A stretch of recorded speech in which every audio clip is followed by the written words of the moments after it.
No, it's 7 o'clock according to this phone. Well, we can fire one and censor the others. We got 14 more seconds. Right here. Would you like to go? Well, they were just downstairs. Eddie must ask him a complicated question.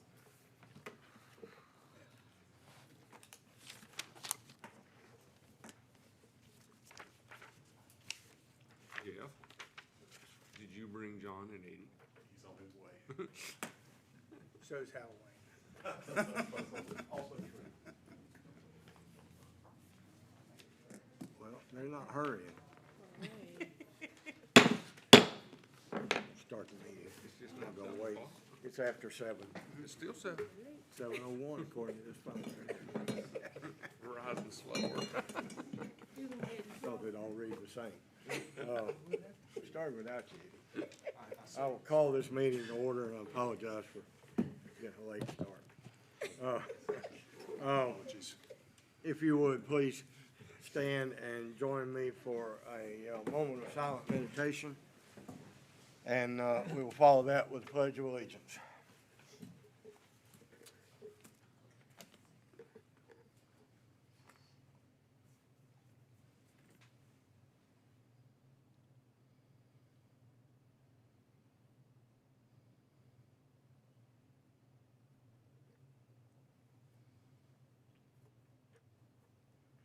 Thank you.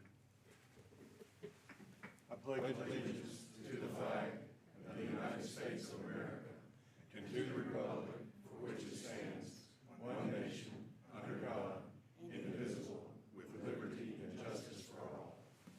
Thank you.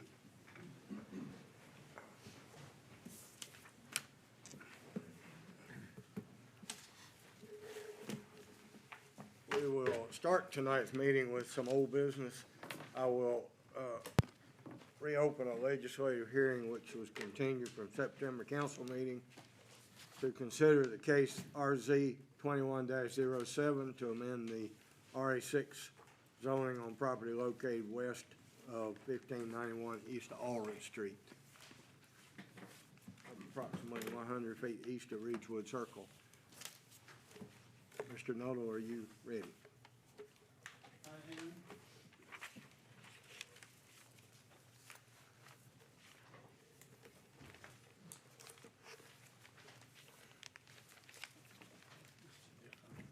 And thank you, Mayor. Good evening. This is a continued case from the September City Council meeting, and it's actually been continued a few times now.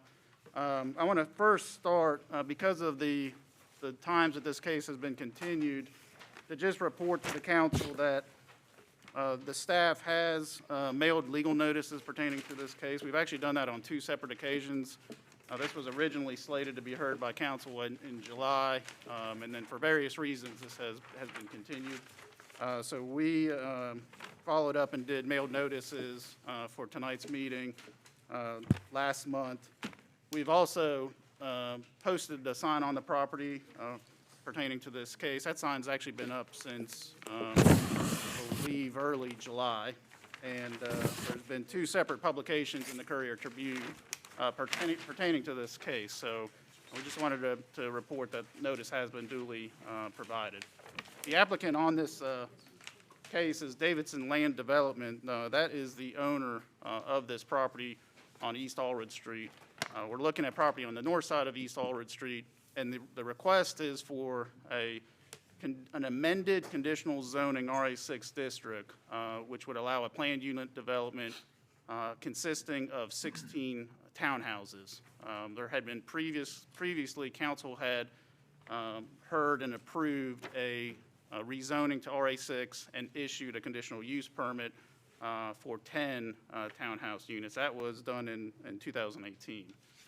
There is one Randolph County PIN associated with this request. The size of the parcel is just over 4 acres. It's currently undeveloped. This is an overview map showing the subject parcel outlined in red. A few things I'll note: the beige color up on the screen represents City of Asheboro corporate limits. There's some white dotted areas to the west of the subject parcel and to the southwest. a little bit to the northeast. That is actually outside the city limits, but within the city of Asheboro's extraterritorial planning jurisdiction. To the south and southeast and further across Gold Hill Road, you just see white area without any zoning designation. That is under the jurisdiction of Randolph County zoning. The other thing I'll note on this map is you do see blue cross-hatching and a blue line. That actually represents Penwood Branch and the 100-year regulated floodplain associated with Penwood. As we zoom in a little closer, I'll note that the subject parcel is represented by the letter A on this map. Again, you can see the 100-year floodplain represented. The other properties that are identified with a letter are those properties that received mailed notice pertaining to this case as required by the general statutes.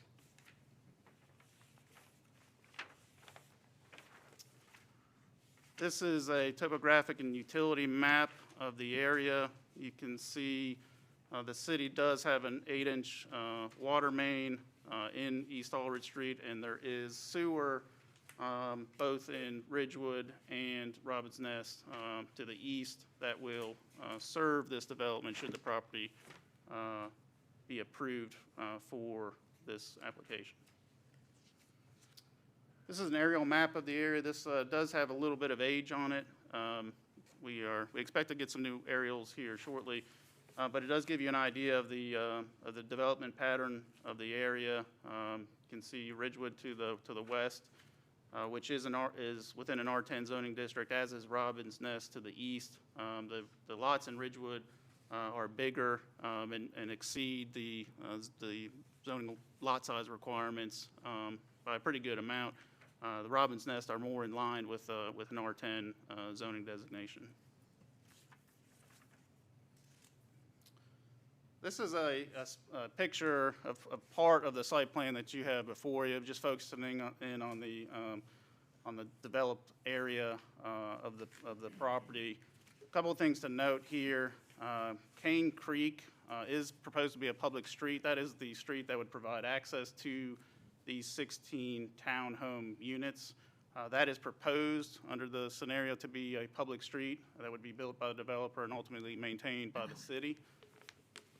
You'll see there is some plantings that are indicated along within the setback on East Aldridge Street, representing some landscaping that would be a part of the project. You'll see 3 clusters of buildings, one with 7 units, one with 6 units, and then as you move to the farthest north, that set has 3 townhouse units that are proposed. As with all of these types of developments under the city's development regulations, there is recreational area that is typically required and is being proposed by the developer. That's kind of between the first 2 cluster of units and to the west of those. There is overflow parking that is provided. They're under the city's zoning ordinance. It essentially requires 10% of the number of units be provided in the form of overflow parking. So there are 2 parking spaces that are proposed consistent with the city's requirements. There is a sidewalk that will be built as a part of the project along New Cane Creek. That'll extend from essentially the right-of-way of East Aldridge Street all the way to approximately to those 3 units to the north. A few other things to note. There is based on the grading that's been designed for the property, there is a retaining wall that is on the eastern side of the property. It's outside the public right-of-way and in the area where a landscaping screen would be installed along the Robin's Nest property owners to the east of the development. So there is some landscaping as required by the city's ordinance to provide some landscaping separation between the 2 properties. As that landscaping screen moves further northward, there's a good chance that would transition to a fence due to how tight the property gets between the proposed sewer easement and the property line. So there is likely to be a transition as you get towards those top 3 units from a landscaping screen to a fence, which is permitted under the city's development ordinance. When the planning board heard this, and the planning board heard this over 2 meetings, the last hearing was this past Monday. During part of their deliberation, they felt it was important to get information on that approval that was granted by the council in 2018.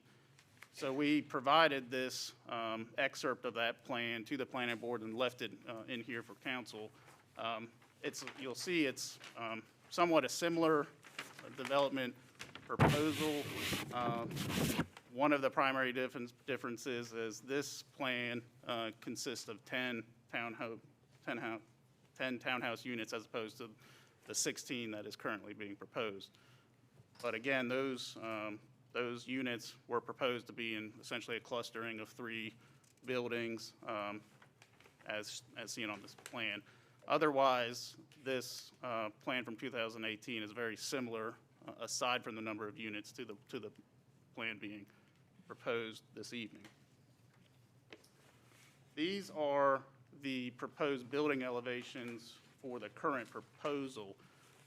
This is the second primary difference between the 2 proposals. These are proposed to be 2-story units, and you can see the design on the screen here. These are side elevations of those townhomes. And this is just a colored rendering of what these units are proposed to look like. Now, this building elevation on the screen is a representation of a single unit under the previous plan in 2018. So you can see that these were single-story units proposed at that time. The lots that these would be contained within are wider than the lots being proposed now. That is what has allowed the developer to increase the proposal to 16 units, because they have gone vertical with these units and thereby decreasing the footprint of the lots that would contain the townhomes.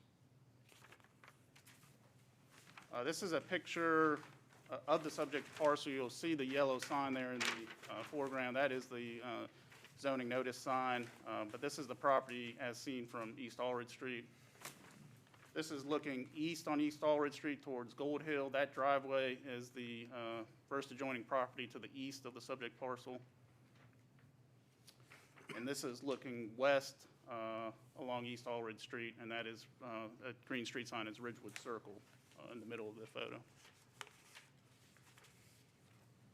Quickly looking at the analysis on this request, I'll note this property is in the city limits and is eligible for the full array of city services. East Allred Street is maintained by NCDOT. It is designated on the city's transportation plans as a minor thoroughfare. Again, we had recent zoning activity on this case back in 2018 that authorized 10 dwelling units. The proposal to an RA6 conditional zoning district is very similar to that prior approval.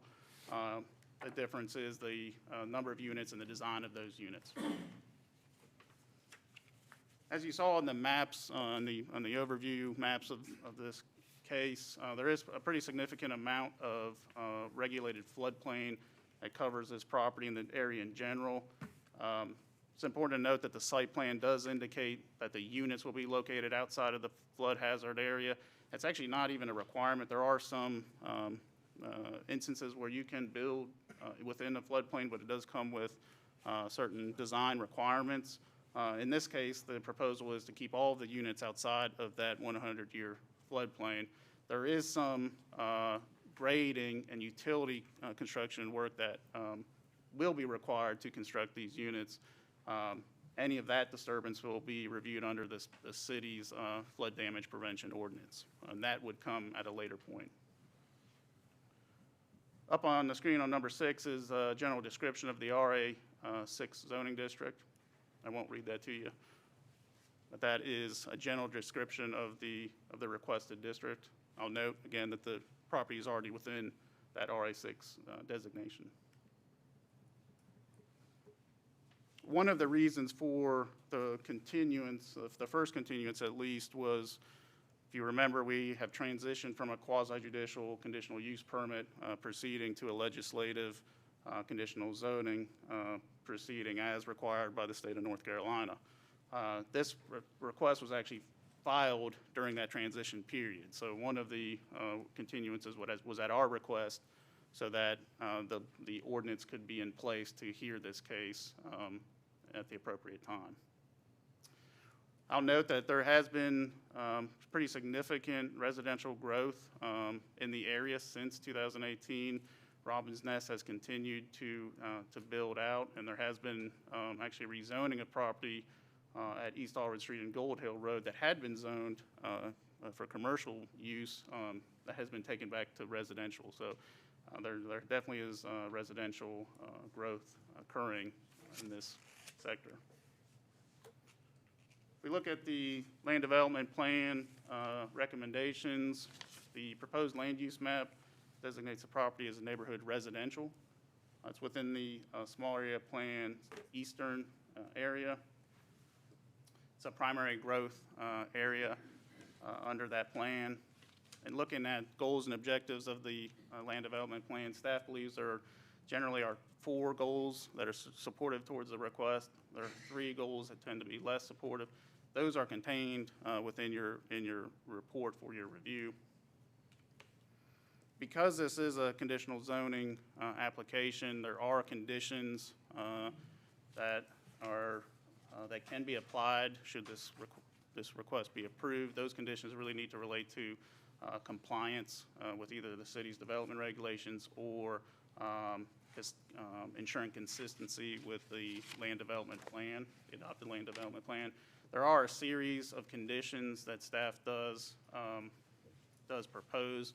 Many of these are in order to ensure, should this request be approved, that at the next stage, which would be when the full engineering would be done for the project, that the current applicant, or should there be a new applicant or developer in the future, that those requirements are clearly articulated. And so there are several suggested conditions. Again, a lot of them are intended to give clarity to what the city would expect at the next stage should this application be approved. So I will not read those in their entirety. They are included in the packet. One I do just want to briefly mention, because there has been interest related to driveway access for Cane Creek, as well as environmental requirements for the project. One of these conditions, and it's almost always a condition on these type of applications, is that should the request be approved, before the city would authorize any sort of land disturbance activity on the property, the state will have had to give the applicant a driveway permit authorizing the connection to East Allred Street as proposed by the plan. That has not happened at this point. It almost never does, but it would occur prior to us authorizing any sort of land disturbance. Similarly, a condition pertaining to erosion control approval from the Department of Environmental Quality, we would require to see that before we issued any approvals should council approve this application this evening. And looking at the zoning part of this, and I'll note there is a subdivision piece to this request. Again, this is not apartments that are being proposed. These are not condominiums that are being proposed. These are actual townhome units, and so that therefore there is a subdivision of land that is occurring for future owners to purchase.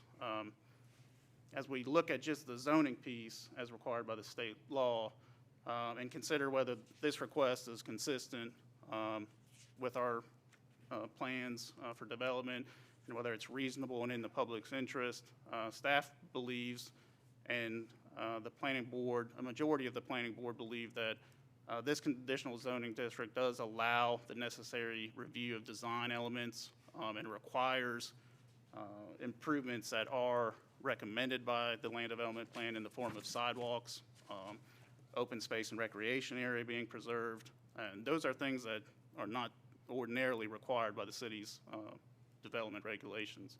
So we feel that this project accomplishes those objectives. It does also minimize the disturbed area of the property and disturbance to environmentally sensitive areas. So for those reasons, both the staff and, as I said, the planning board in a majority but not unanimous vote forwards this application to you with a favorable recommendation. Real briefly, I have to cover the subdivision portion of this. All the information pertaining to this subdivision portion are the same, obviously. One of the differences, this map actually shows the location of not the homes, but the actual lots that would be proposed should the proposal be approved. So we do go in there and map the public right-of-way, the street access that's being proposed, as well as those lots that would be platted for sale. Again, you can see those lots in relation to the 100-year floodplain and the utilities that are in the area. Again, you can see that in relation to the aerial photo. There's not really, other than some environmental considerations, there's not a whole lot of development issues as it relates to the subdivision of this property. The length of the street that's proposed is compliant.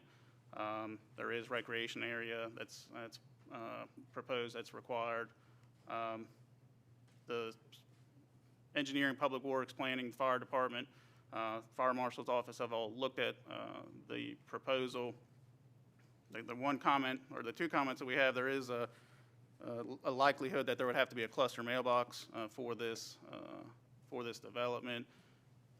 We'd need to see some more details on how that would be constructed, but that's not unusual. That would come at a later point. And as in the case of all planned unit developments, townhome communities that have common area as a part of the development, there would be homeowners documents that would be required to be submitted to the city and recorded with the subdivision plat prior to any sale of property. So those are, again, just things that we point out as a part of the review.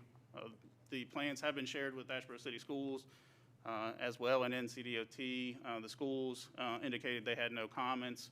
The DOT's comment was they don't have major objection to the location of the driveway. However, the project will have to go through the full driveway permitting process as any other development. And so, as it relates to the subdivision piece of this, it is a recommendation to approve. The last slide here just shows you, hopefully, the action that's before you this evening, and then we'll get into the public comment period.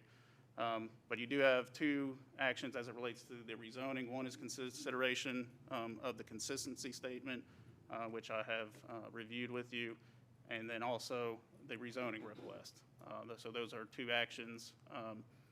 They can be, I believe they can be put together into a single motion or two separate motions. The zoning can be together, subdivision. The subdivision. So as it pertains to the first case, the consideration of the consistency statement and the rezoning application, you can combine those, but we would need a separate motion in relation to the subdivision portion of the application.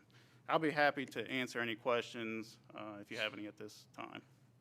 Trevor, my recollection is there was a time we were using the focus in the land development plan on a village center concept type sparse around the city, that Aldridge Street and Gold Hill Road was one of those village centers, and that was the kind of the origins of that business zoning at the intersection. They were thinking in terms of shops, that sort of thing. Right.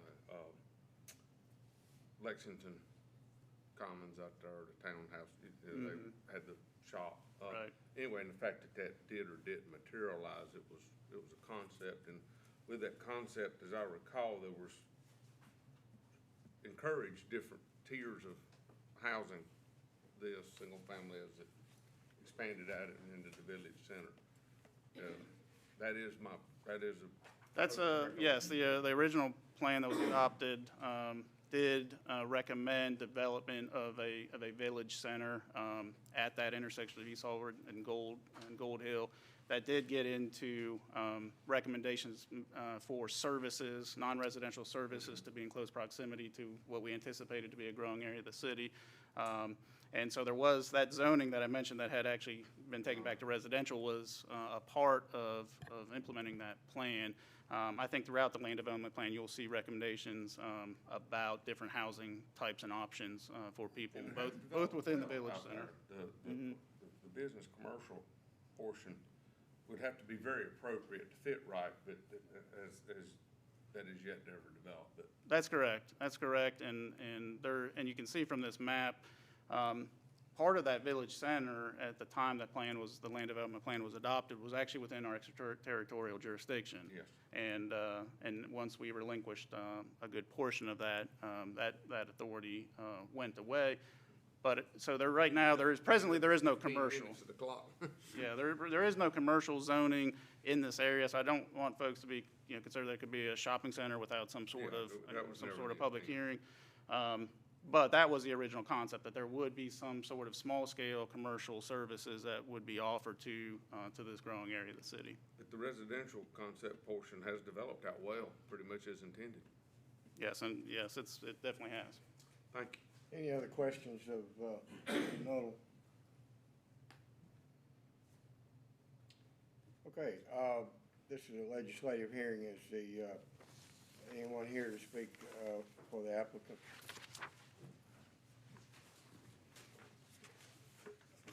Good evening, Mr. Mayor, members of the council. I'm Tom Wright. I'm a lawyer in Greensboro, and I appear tonight representing Davidson Land Company.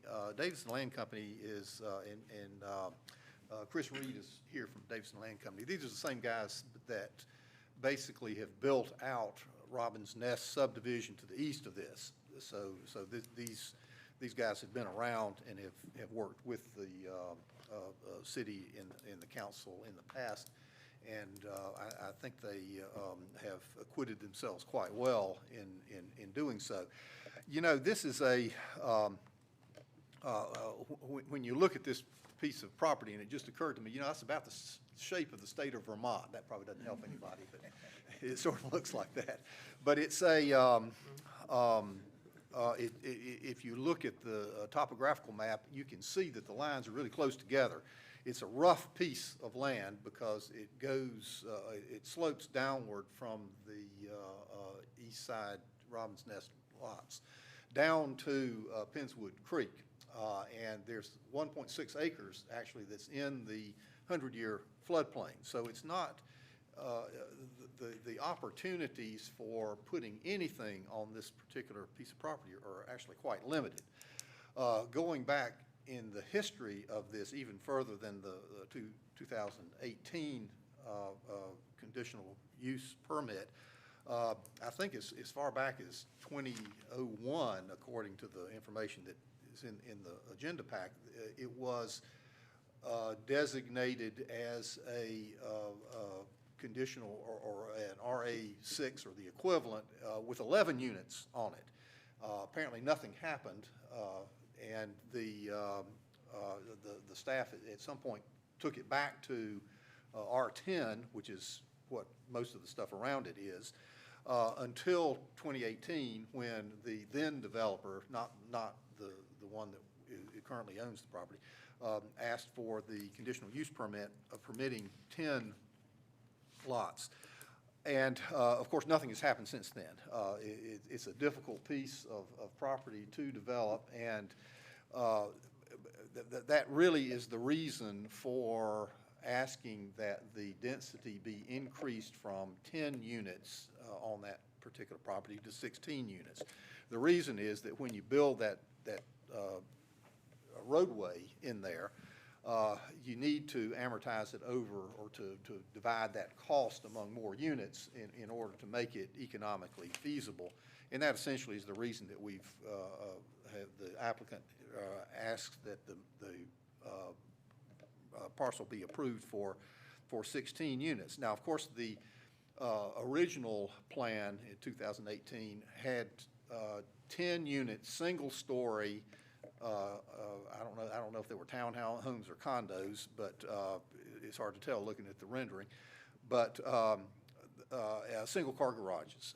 And by putting some of the property back or making a two-story unit here, you could, the applicant found that you can reduce the actual plot size and still have 16 units going in there. Thus, the footprint of the actual lots is less than, in total, the 2018 footprint that had the single-story condominiums in there. Now, the site, of course, contains 4.02 acres, including all of the floodplain area, the 1.6 acres.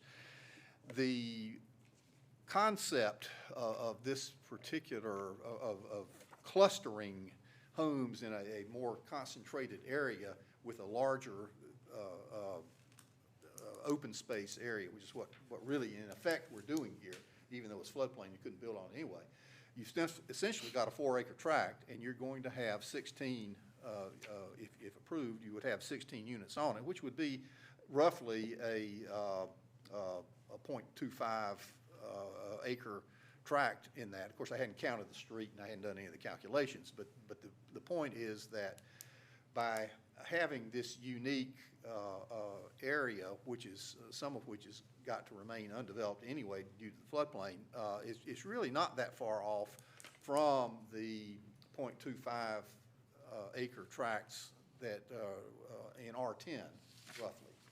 It's not that different. Of course, you know, if you look only at the units, it is different. But if you look at the entire tract, it's really not that different from the rest of the general area.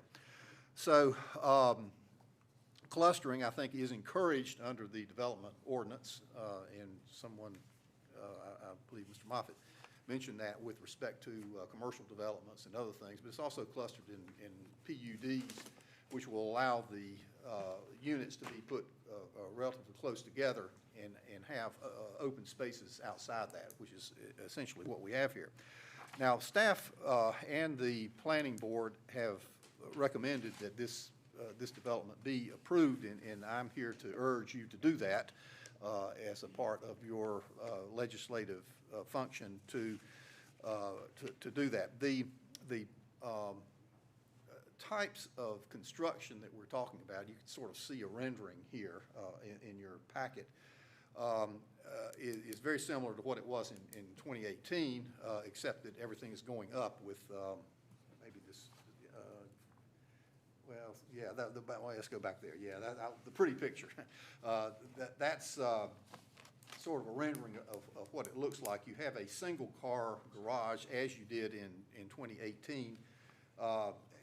Room for parking one car, and there's plenty of room in the garage to park another car if it happens to be a two-car family. You can see that there is a parking lot there, and there's actually more area on the second floor than there is in the first floor. The heated square footage on these units is around 1,600 square feet, something like that, which is comparable actually to what is over in Robin's Nest subdivision, which is the most immediate one there. So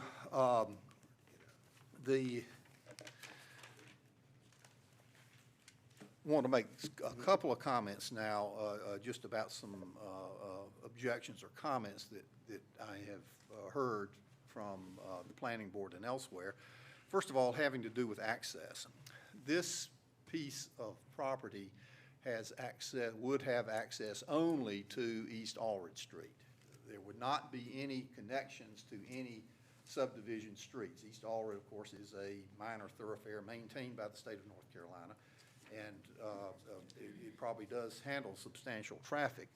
The Department of Transportation was not sufficiently concerned about it, however, that they required any kind of traffic study. All they say is, yeah, you got to get a driveway permit, which, of course, the developers would do when it's ready to get to that far. So you also have to do sight lines and a bunch of other things. And if you look on the site plan, you'll note that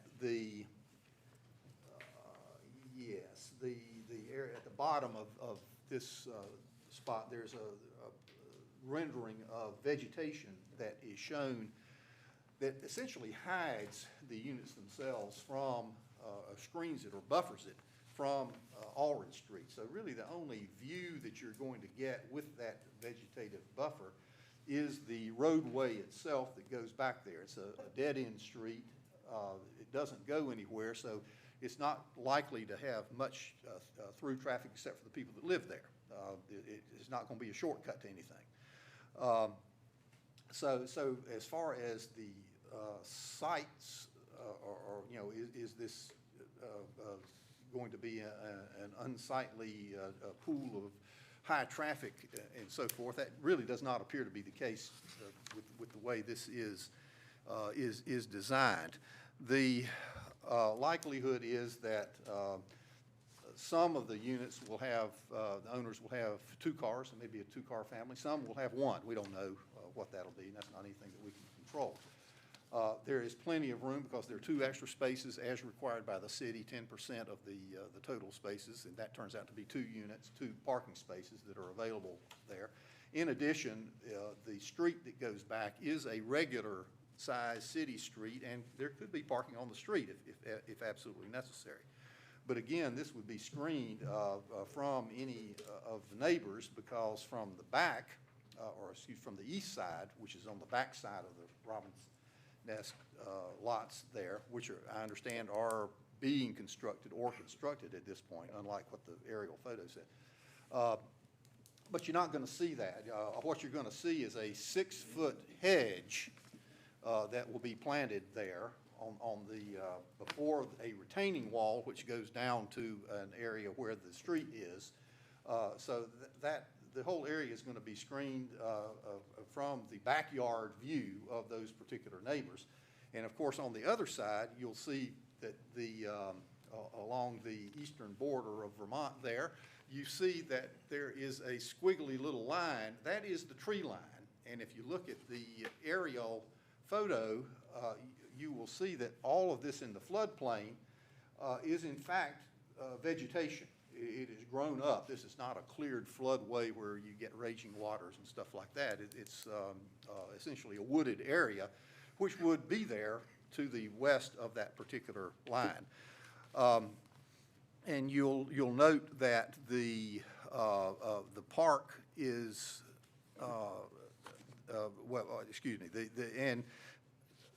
with regard to the traffic volume, it's currently in the current configuration, it's zoned for 10 units, and we're asking it to go to 16 units. At most, we're talking about, what, 12 cars or something like that, which I would argue to you is not going to significantly change the traffic pattern. Anytime you add a car or 1 or more cars, it's going to do it a little bit, but it's not going to be on any of the neighborhood streets. It's going to be on East Aldridge. This is not going to affect that at all. So another comment has to do with the floodplain, and I've already talked about this a little bit. Remember that the floodplain is essentially going to be a wooded area, a nature preserve. I don't know what's going to be down there, but anyway, it's going to be about like it is right now for Penwood Creek. There was one comment, well, what's going to happen to all the wildlife? Well, the same thing's going to happen to it happens now. Wherever they hang out, they likely are going to do that, and they will probably be there, but we're not making any warranties at all about where the wildlife is going to go. There's plenty of open space in there for that, but that's not really a development concern for this. The area or in the site is going to be engineered so that the stormwater is going to be handled. If stormwater comes off of the Robbins Nest lots, that's going to have to be engineered as a part of the site design and part of the erosion control plan that the state of North Carolina is going to require. So erosion is not going to be that kind of issue here. Finally, let me make one more comment about the vegetation buffers. We talked about the one that's on the east side between the Robbins Nest neighbors, the 6-foot hedge that's going to be by there, which Mr. Nuttall says may become a fence. Don't know about that at this point, but in any event, there will be a substantial buffer there. There will be a substantial buffer between Allred Street and the units themselves, as you can see there, and it's what is required by the city.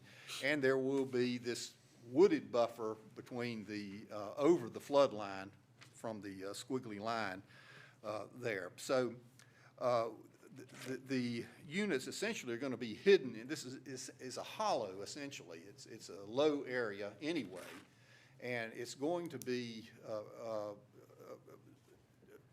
pretty much an area that's set off into itself with only one access coming in and with vegetative buffers on every side, so that it's not going to be unsightly. It's not going to cause traffic problems.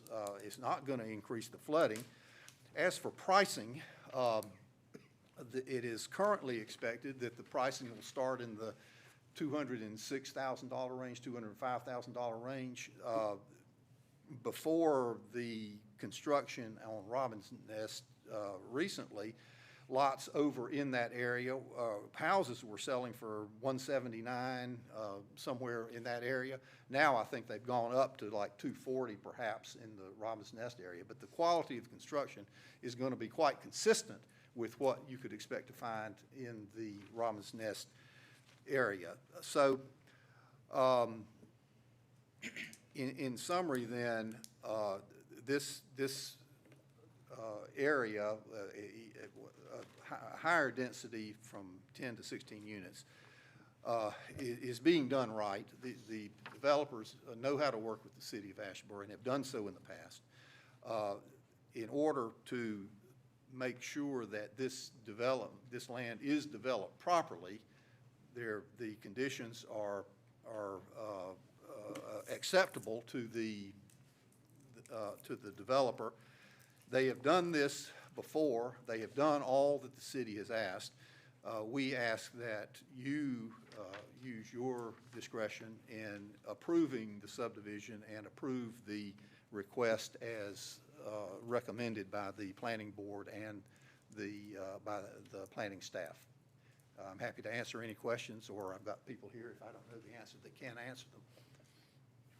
Any questions from Mr. Wright? Mr. Wright, you indicated that they were, the applicant was fine with the suggested conditions. Yes. Mr. Nuttall only mentioned 2. I just want to be for clarification, you're talking about all 14? I'm talking about all 14. Okay. Yes. Thank you. Just All right. one question, Yes. Mr. Wright. You know, the developer, the retaining wall that they're proposing to build along the side of the road there, what will that be constructed out of? Will it be? We'll return to my subject matter experts. Just Stack stone. Just stack stone. Stack stone, yeah. Block. Stack stone, yeah. Anything else? Thank you. Thank you very much. Thanks, sir. Is there anyone else in the room that would like to address the council regarding this request? Come forward. Thank you, Mr. Mayor, council members. Before you start, we have our sign-up sheet. There is a sheet, yes. Okay, need to print your name on that sheet, and that's for transcribing the recording, so that we spell your name right, if we don't understand it on the tape. All right. Thank you, sir. My name is Tom Tennyson, or I just wrote Thomas Tennyson. I live in the Robin's Nest subdivision, been there about 6 years. I learned about this project because the notice was sent out to something on the order of maybe 12, a little bit less people, both in the Ridgewood neighborhood and the Robin's Nest neighborhood. The problem here is that it affects everybody in the Ridgewood neighborhood, and it affects everybody in the Robin's Nest neighborhood. We're talking about roughly 100 owner-occupied homes at this point. Now, Ridgewood is a fairly upscale neighborhood, all custom homes. I believe there are 24 homes there, if I counted correctly. and it's well-established and it's been there. I don't think there's been any new construction, at least since I've known it. And in Robinson Nest, there are approximately 70 homes right now which are owner-occupied, and there's still construction going on, apparently by Davidson Construction. And again, it affects every single one of these homes. I understand that you only notify the people that are directly adjacent to it. One of the things about it is that all these homes, these 100 homes that I'm talking about, both upscale and typically maybe spec homes in the Robinson Nest area, all of these homes have to be a certain size. You have to, there's covenants, at least in the Robinson Nest area, there are covenants that say there have to be 2-car garages, there are limits on fences, there's all kinds of things like that. So every one of these roughly 100 homes that I'm talking about, and the ones that are being built as we speak in Robinson Nest, all have 2-car garages, and I'm harping on that because I'm going to come back to that in a minute. So I have maybe 3 concerns about this thing. Number one, because I've got 100 homes that are single-family owner-occupied homes with 2-car garages, high-density townhomes are completely out of character with the rest of the neighborhood. These things have 1-car garages. I guess I'll talk about that now. All of these homes are, if they're $200,000 plus townhomes, they're all going to have 2 cars. They can only house one car in the garage, so that means there are going to be 16 cars that are not going to be garaged. Now, in the best of the situation, the second car would go in the driveway behind the first car. And if both of those cars are active, you can sort of see with common sense that that's probably not going to last very long. So the other car, instead of having to be handled every day, by changing, places and all that kind of stuff, all those cars are going to be on the street. Okay, and that's the best of the situation. There'll be some of those garages that'll never be used for cars because they're going to be used for storage. People moving in, if they move from single-family home into a townhome, many of them are just going to use that garage for storage, and that's just common sense.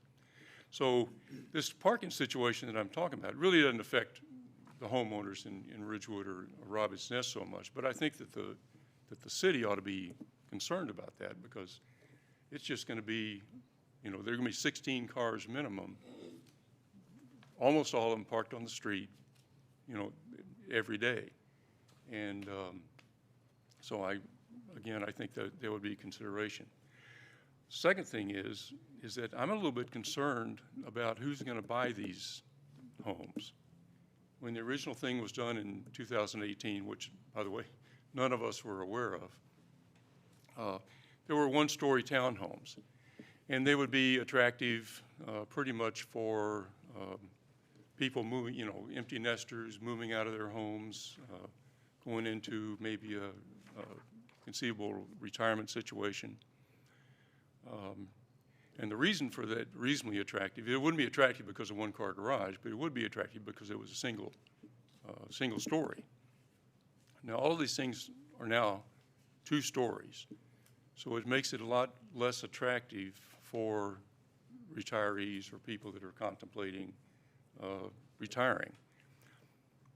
It makes me a little bit concerned about who's going to buy these things because, are young people, coming in, to town or moving up for apartments, are these ones that are going to buy these things? I would think that they would much rather rent these things as opposed to buy them because it'd be more attractive than an apartment. You'd have more flexibility. You'd be able to have pets, things like that. But that'd be, kind of transitory to, maybe, buying a house. Which leads me to be concerned that a number of these things might end up being investment properties as opposed to owner-occupied properties. So therefore, we have essentially a rental situation. Now, if I was coming to town and didn't know where to live and all that kind of stuff, I'd love to rent a place like that, rent it for a couple of years and things like that.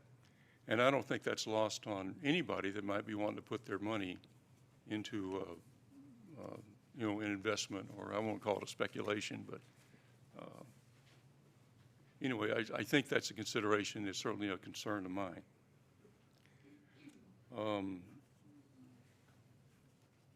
I guess the third thing, and maybe you've already said it, it's just, it's out of character with the surrounding neighborhoods. And I am concerned that if high-density townhomes come into this one little area here, there's land, undeveloped land just right across the street from it, okay? And there's undeveloped land that is on the other side of Gold Hill that eventually is going to come into, you know, availability, you know, for a developer. And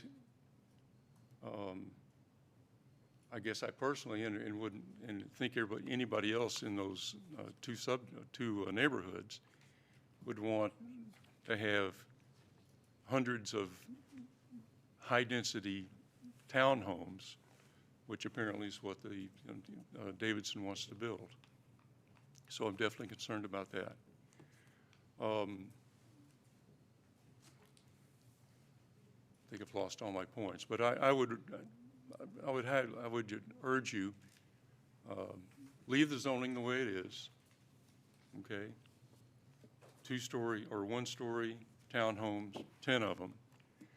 And as I hear Mr. Wright, that would kill the project, and I think that you have a good idea to kill the project. The project certainly is a slap in the face. I've become a little less subjective here. Certainly a slap in the face to the people of the Ridgewood neighborhood and the people in Robin's Nest. Not to mention that over 40 houses have just been purchased, apparently from Davidson, okay, in, let's call it the last 6 months, and it would be really more than a slap in the face to those people. It would really be pretty much a gut punch. I'm certainly that Davidson didn't tell any of those people about the townhome project when they sold them those homes. Thank you very much. Thank you, Mr. Tennyson. Anyone else in the audience? Come forward, please.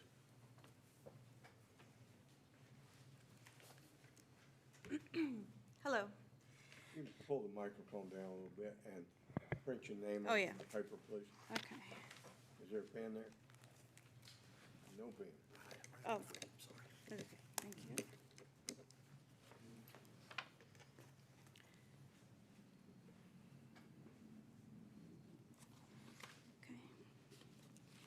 Okay. Hello. My name is Hilda D. Cortez. My house is the letter K, right next to where the main entrance to this community will be built. I want to share a little bit of why this is so devastating for me personally. Back in 2017, my marriage ended and I filed for divorce. In 2018, the same year the first project was approved, I was forced to get a second mortgage for my house to buy out my husband, my ex-husband, and to keep a roof over my children's head and a safe place for them to grow. If I would have known of this project, I would have think twice about other options. Maybe moving into something smaller, saving money for something else. I was never notified of this project. Now I have to worry about the effects that this might cause on the price value of my home. I have invested all my life savings into this house. 2 years ago, when I started dating my boyfriend, Carlos, we noticed there was a for sale sign outside this land. We considered looking into buying it, but then the pandemic started and a lot of our projects were put on hold. The zoning sign did not appear until August of this year. I've been attending these meetings since I received my first letter this year in June. Please keep in mind, my driveway is within 10 feet where the sign is, so I see when the signs go up and down all the time. On Sunday, September 26th, I personally, along with my boyfriend, my 2 daughters, we deliver a flyer to all my neighbors. And I have copies here if you want to see them. As we talked to other neighbors in the neighborhood in Ridgewood and Robin's Nest, we noticed that they were also clueless about this project. Same as myself, we were told when we bought our homes that there was nothing going to be built in this particular land. 4 days later, on September 30th, not the 20th like they mentioned on the previous meeting, a gentleman delivered a flyer to my doorstep, and I have it here. Okay, I have a picture of exactly that my Ring camera caught, and it's to prove that it was on the 30th. On this, there's a contact number in the back of it for Bobby Kivett. I didn't call the number, but one of my neighbors did. He's not here today. He couldn't make it. He had plans to go out of town. But Bobby told my neighbor that this land will be available for sale if the project was denied. And I have a text to prove that. And my last concern and the closest to my heart is that my oldest daughter is starting to drive.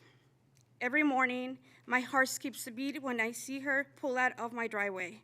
Aldrich Street, it's already a busy street. We have heavy traffic, cars that drive up to 50 miles per hour in this curvy street with a lot of blind spots. Now we already have to potentially share with 32, not 10, not 12, 32 cars driving out of this street that will be parallel right next to my driveway. I ask that you please consider my concerns and see that this project was not done correctly from the beginning. And I thank you for your time. And if you want to see the flyers and copies of the gentleman that went to my door, I have those too. Okay? Thank you, Ms. De Cortez. Any questions of the speaker?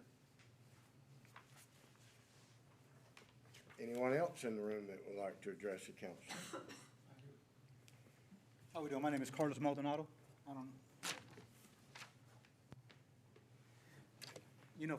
First of all, let's talk about this property. If you guys ever driven by this property, this is the property is built actually to make sure that the water flows the right way. And a lot of people do not understand. I work construction.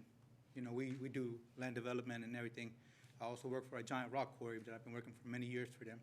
And I tell everybody else, when we take a piece of land that is designed for the water to flow, and if you look at their map, where some of these houses are going to be built at, is actually, if you see where the retaining walls are going to be at, you pretty much are basically putting houses on the line of fire, people's lives on the line of fire.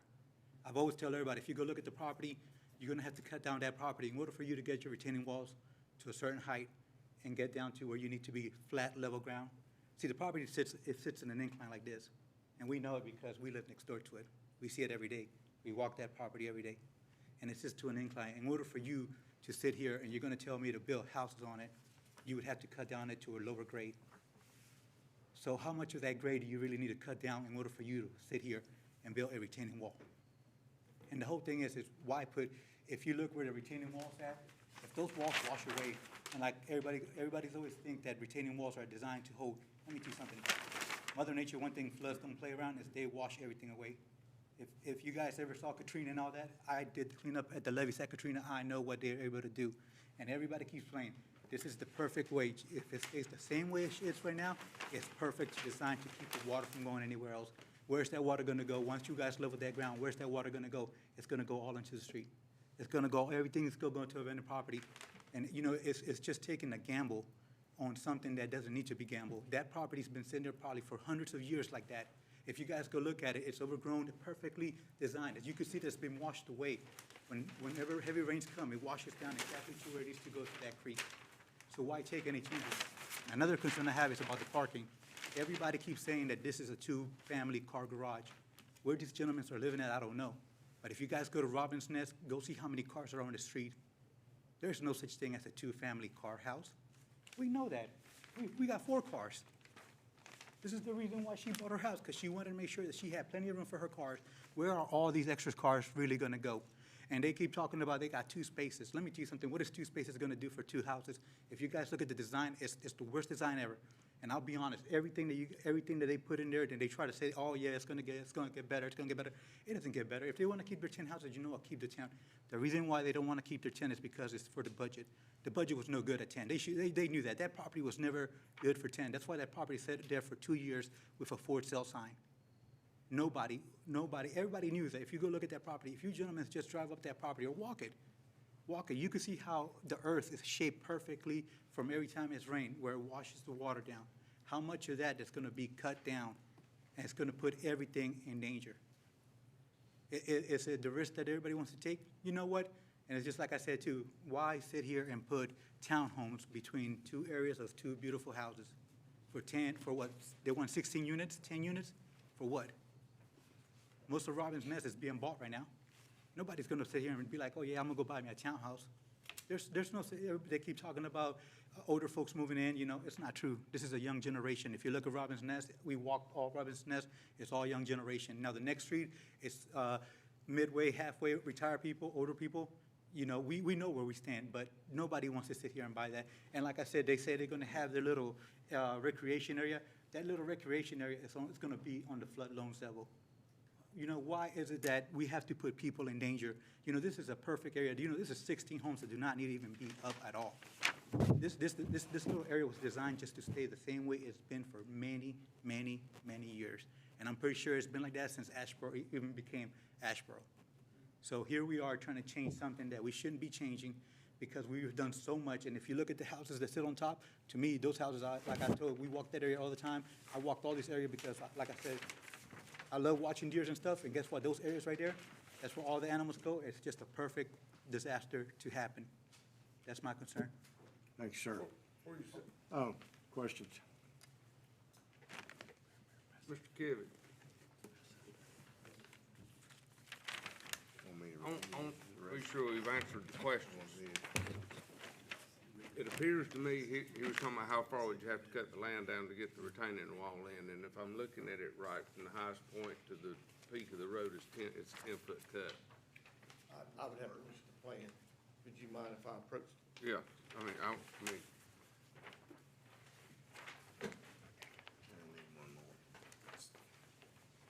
This area, where the retaining wall will be, right here,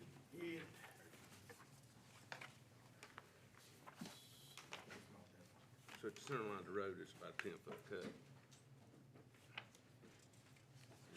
yes, they're gonna have to cut it down. Mr. Noel, would you put the contour map back up, please? Thank you. I mean, it's up to the individual whether 10 foot is a lot or not much. I just wanted to. Sir, The engineering drawings show 10 foot. There's a requirement for grade Right. for a traffic road. And that was done that way to meet those requirements for safety. Is the recreation area in the floodplain? Once again, I would have to. According to, this is your drawing. The engineer's drawing. Yes, sir. Here's the floodplain. And there's the recreation. Yes, sir. It's just outside of it. It's just outside. Let me make a comment for the record. There was, in Carlos's comments, and I'm sorry I didn't catch your last name, but in his comments, he kept saying, if you go look, if you go look. Sir, it is our responsibility to have looked at it. I will tell you that everybody at this table, I would feel comfortable telling you that everybody has been up there and looked at it. Now, have we walked it? No. We have not walked in the back and seen the floodplain, but part of our responsibility in making these decisions is to vet these requests and to actually put eyes on these requests when I was a councilman and a voting councilman before I became mayor, I can tell you that I always went and looked and studied situations. So you can rest assured that people that sitting at this table tonight have seen the property. And having said that, I will just, well, no. Is anyone else in the room that wants to address the council regarding this request? Next, anybody? Yes, sir, come on up.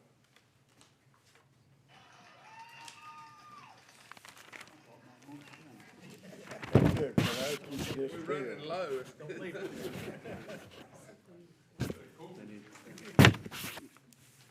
Gentlemen, my name is Chris Vaughn. I live in the Robbins Nest neighborhood. I back onto the proposed area here. And several of the points that I believe in have been made tonight, and I won't dwell on those. It seems to me, when this was approved in 2018 for 10 townhomes, my wife and I said, oh, because that's out our back view, we said, well, it'll be what it'll be. And I don't know whether that was just a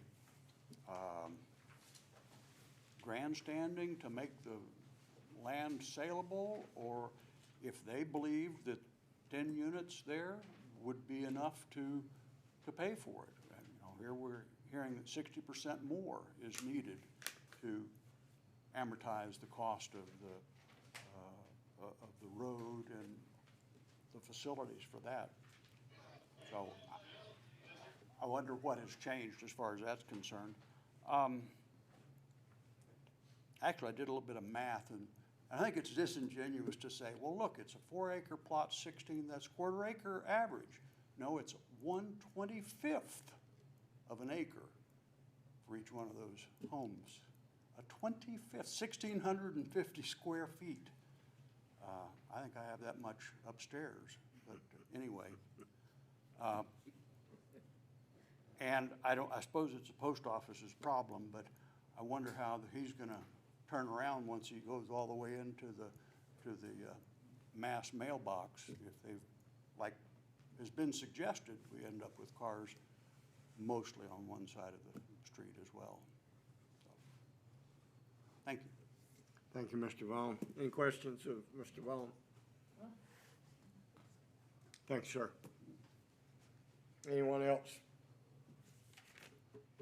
All right, we have a letter submitted by William Thomas Ballantyne. He is out of town.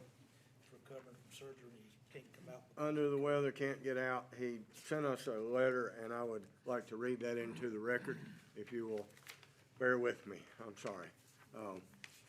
Greetings to each of you, and this is addressed to the council and the mayor and Community Development Director Trevor Nuttall. I would like to express to each of you my concerns in the process of allowing Cane Creek Townhomes to be constructed near the intersection of Ridgewood Circle, Robbins Nest Drive, and Aldridge Street. First, I would like to apologize to all that myself nor my wife could be present tonight. My wife is currently out of the country, and I am scheduled for some what I consider major surgery later this month. I am currently quarantining myself to try to avoid any COVID concerns. In looking over the current proposals for the rezoning request, it is my opinion that the City of Asheboro does not have enough information to decide, or the decision should be no. My concerns are, and these are bullet points. In the page submitted showing the street, townhome lots, and other details, it is written the minimum square footage for each townhome will be a minimum of 990 square feet heated surface. Nothing is said what the largest will be, and he asked, what will the largest square foot be of the townhomes? What is the average square foot of the townhomes, all the townhomes together? What is the average square foot of the homes on Ridgewood Circle and in Robbins Nest subdivision? This would also be an indicator if this is built, would it devalue property, or is it consistent with the other homes? Second bullet point, an aerial satellite photo provided with this application is outdated. Almost the entire subdivision of Robin's Nest is developed at this time.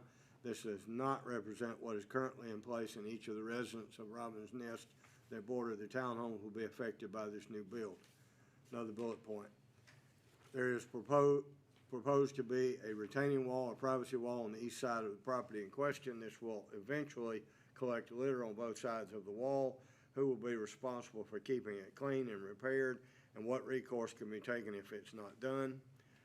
Next bullet point. The current proposal does not address sidewalks between Aldridge Street and the townhomes. Just like on Highway 64, when a business is built, sidewalks are constructed. These townhomes are a business and not just residential homes. The townhomes should be required to build a sidewalk on Aldridge Street according to the specifications from North Carolina DOT or the city of Asheboro. Next bullet point. The recreation area does not appear to have street lights. This area should be lighted at night, even if it is closed at night. The cost of these lights, including maintenance, should be the homeowners association responsibility. Being a retired law enforcement officer, and you as city officials know that closed does not mean things will not take place. Next bullet point. Residences that already live in this area have no idea what the requirements will be for these townhomes from the HOA, homeowner association. We need to have these as well as the city council before decisions are made. Ordinance amendment information is not accurate. Number one, should read the use for this property should be undeveloped as it is a natural sound barrier for residents north of Aldridge Street, or it should be developed as a park. Number two, this will not contribute to the general health and safety. This will only increase litter and runoff into the flood zone and into Penwood Creek. This needs to be more accurately and detailed as to the answer to question 2. Number 3, how will this contribute to welfare? What will the average property of each townhome and the average income of the people buying into the property? And number 4, there is again lack of detail in the answer. How many empty homes or apartments are for sale or rent within the city of Asheboro? How big can a family grow in 990 square feet heated area? Where will the HOA offices be located if they are not located in Asheboro? Well, we all know the answer to that. Out of sight, out of mind. The residents affected by your decision live in Asheboro and have a real stake in the outcome. A lot of this application is filled out by general answers and feel-good answers designed to just fill a blank space. Very little, if any, details are provided to the questions asked. Thank you all for your service to our city and for decisions you make.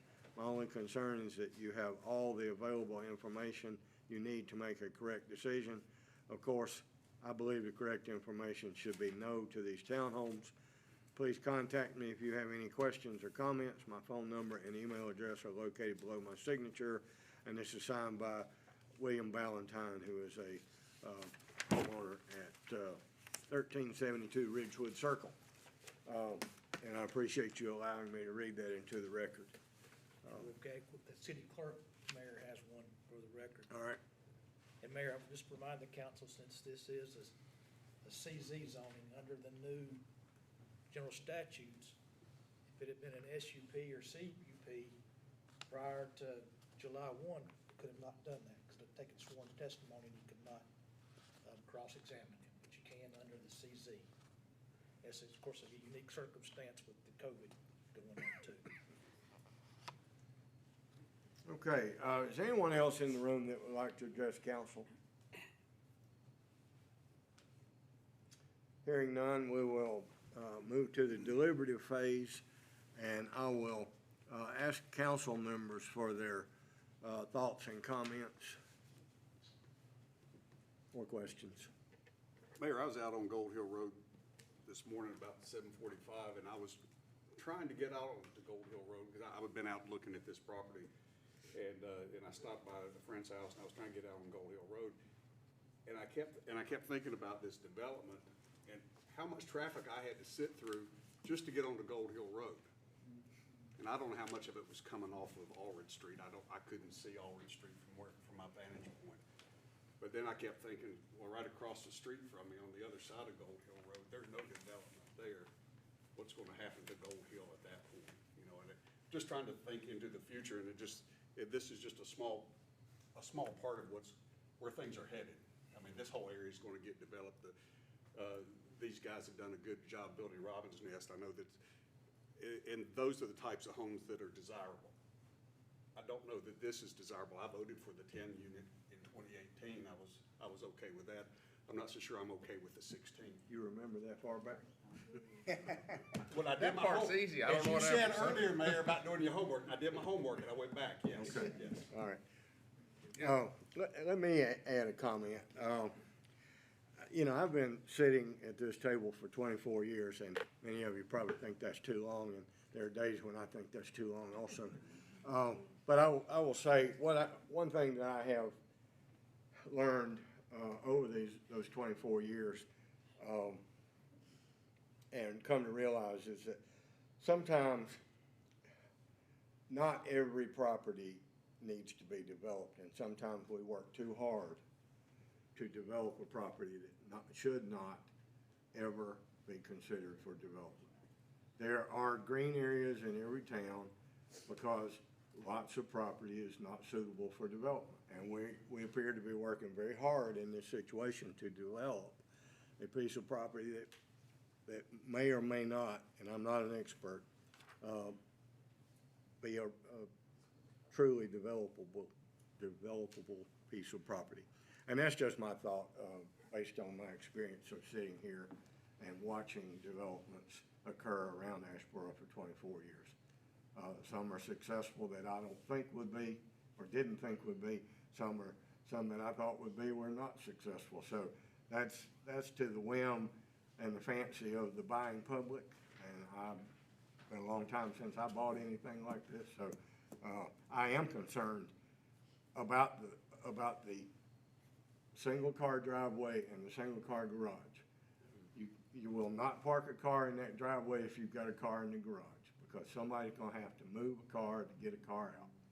And ultimately, and we have another neighborhood, and I won't call any names in town, where it's a very similar situation. The driveway is just wide enough for one car and barely long enough for a car. Most of the people in those small places do not use the garage, and 90% of the cars in this neighborhood I'm thinking about are on the street. Our garbage trucks have trouble with that. Our brush trucks have trouble with that. Those little cul-de-sacs cause more problems than anything, but that one's awful. And you have heard me for 24 years fuss about our cul-de-sac ordinance is not adequate.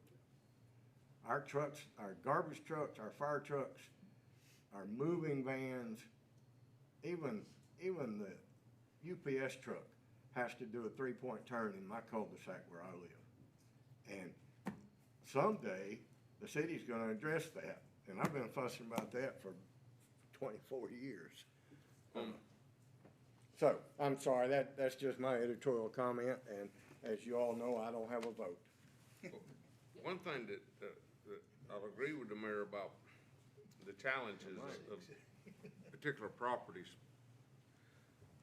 But I'll assure you, I can take any lot he drags up and make something buildable on it at some price. That's the challenge here. But I think the mathematics for this, there's two driving factors between the economics and the math. It's a roughly 176,000 square foot piece of property. Time you take out room for street setbacks, everything that would be required if this was in a two-dimensional world. Everything that's required by our zoning ordinance. If this was a perfect piece of property, you could get 10 lots. You'd probably be challenged to get 12 if it was perfect two-dimensional time you had your setbacks and took out your road. That strike you as roughly, I see you nodding your head, Trevor, that's about the rough math on it. So I don't know that it goes all the way to, skyscraper, high density kind of talk, but it does appear that it's more dense than R10 would allow otherwise. That's the challenge, and that's probably where the 10 I'd like to feel like, because we were all here, most of us were here, the 10 lot met the math test, is my recollection of how it passed. You know, it was no difference in density. But it didn't meet the dollar test, the construction cost. I can't help that. It met a lot of different economy time tests, because one thing Mr. Valentine pointed out, how many empty homes or apartments for sale within the city of Asheboro? None in this price range. None. Yeah. But There that's not is the a need. question before us. There is a need for this size and this type of home. Doesn't mean it has to be on. It don't mean it has to be here, it don't have to be this density, but it's a challenging piece of property when they walk through the door. That's the long and short of it. Any other comments? Do we have a motion? Well, I'd like Eddie, have some concerns about the increase in density, and I think Walker has sort of alluded to that, relative to that, so, I'd make a motion to deny the request. We have a motion by Mr. Bell to deny the request. Do I have a second? Anybody? I'm sorry, what'd you say?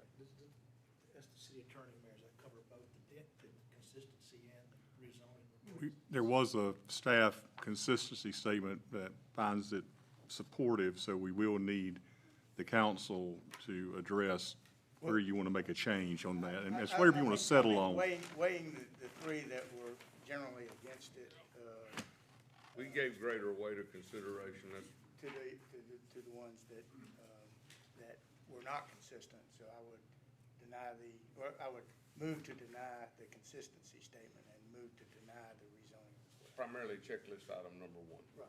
The proposed one. Okay, now we have a motion. May I have a second? Do I have a second? Second. Where was that? Ms. Redding, thank you very much. Have a second by Councilwoman Redding. Any discussion? All in favor of the motion to deny, say aye. Aye. All opposed, like sign. Motion to deny is approved. Thank you. That don't sound dramatic. Motion denied. That's going to have to stay because of the disincentive instead of a penalty. Okay, moving on, this is the appointed time for the public comment period.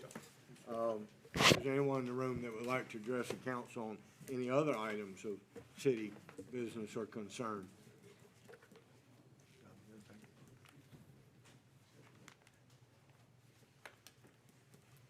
Hearing none, we'll move on to the consent agenda. Council, you have in front of you the consent agenda. Is there any item on the consent agenda that you would like to remove for individual discussion or consideration? It's hard to believe it's hunting season again. Hearing none, I will entertain a motion to approve the consent agenda as presented. Mayor, I move we approve the consent agenda as presented. Thank you, Mr. Burks. Have a motion by Councilman Burks. Do I have a second? Second, where was that? Ms. Snuggs? Thank you. Second by Councilwoman Snuggs. Discussion? All in favor, say aye. Aye. All opposed, like sign. Motion carries. Consent agenda is approved. Mr. Leonard? Oh, am I missing one? Okay, number 6, I'm sorry. Legislative hearing, Mr. Nuttall has provided a staff analysis of an application seeking to amend the B2 zoning at 222 and 224 Brewer Street to allow an accessory structure at the existing funeral parlor crematorium.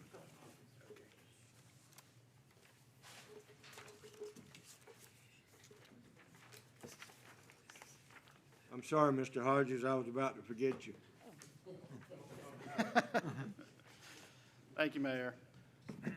This is a application from the property owner, Mr. Charles Hodges Jr., to amend the current B2 general commercial conditional zoning district. And the purpose of this application is to add, solely to add an accessory structure to the property. We're looking at property identified as 222 and 224 Brewer Street. There are 4 Randolph County pins associated with this request. It's just over 1.1 acres in size.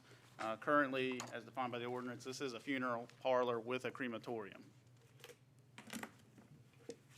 Looking at the overview map, there's a bunch of different colors going on this map. The subject parcels are in the center of the map and outlined with a blue line.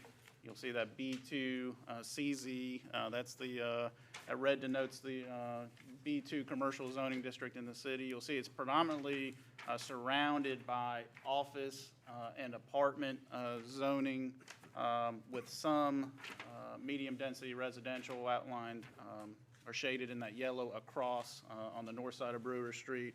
As you move east away from the property, east down Brewer Street towards North Elm Street, you see predominantly yellow, that's medium density residential. And as you move west along Brewer Street towards Greensboro Street and further towards Fayetteville Street, you see the red, that's obviously the commercial corridor for North Fayetteville Street. We'll zoom in a little bit closer on this map.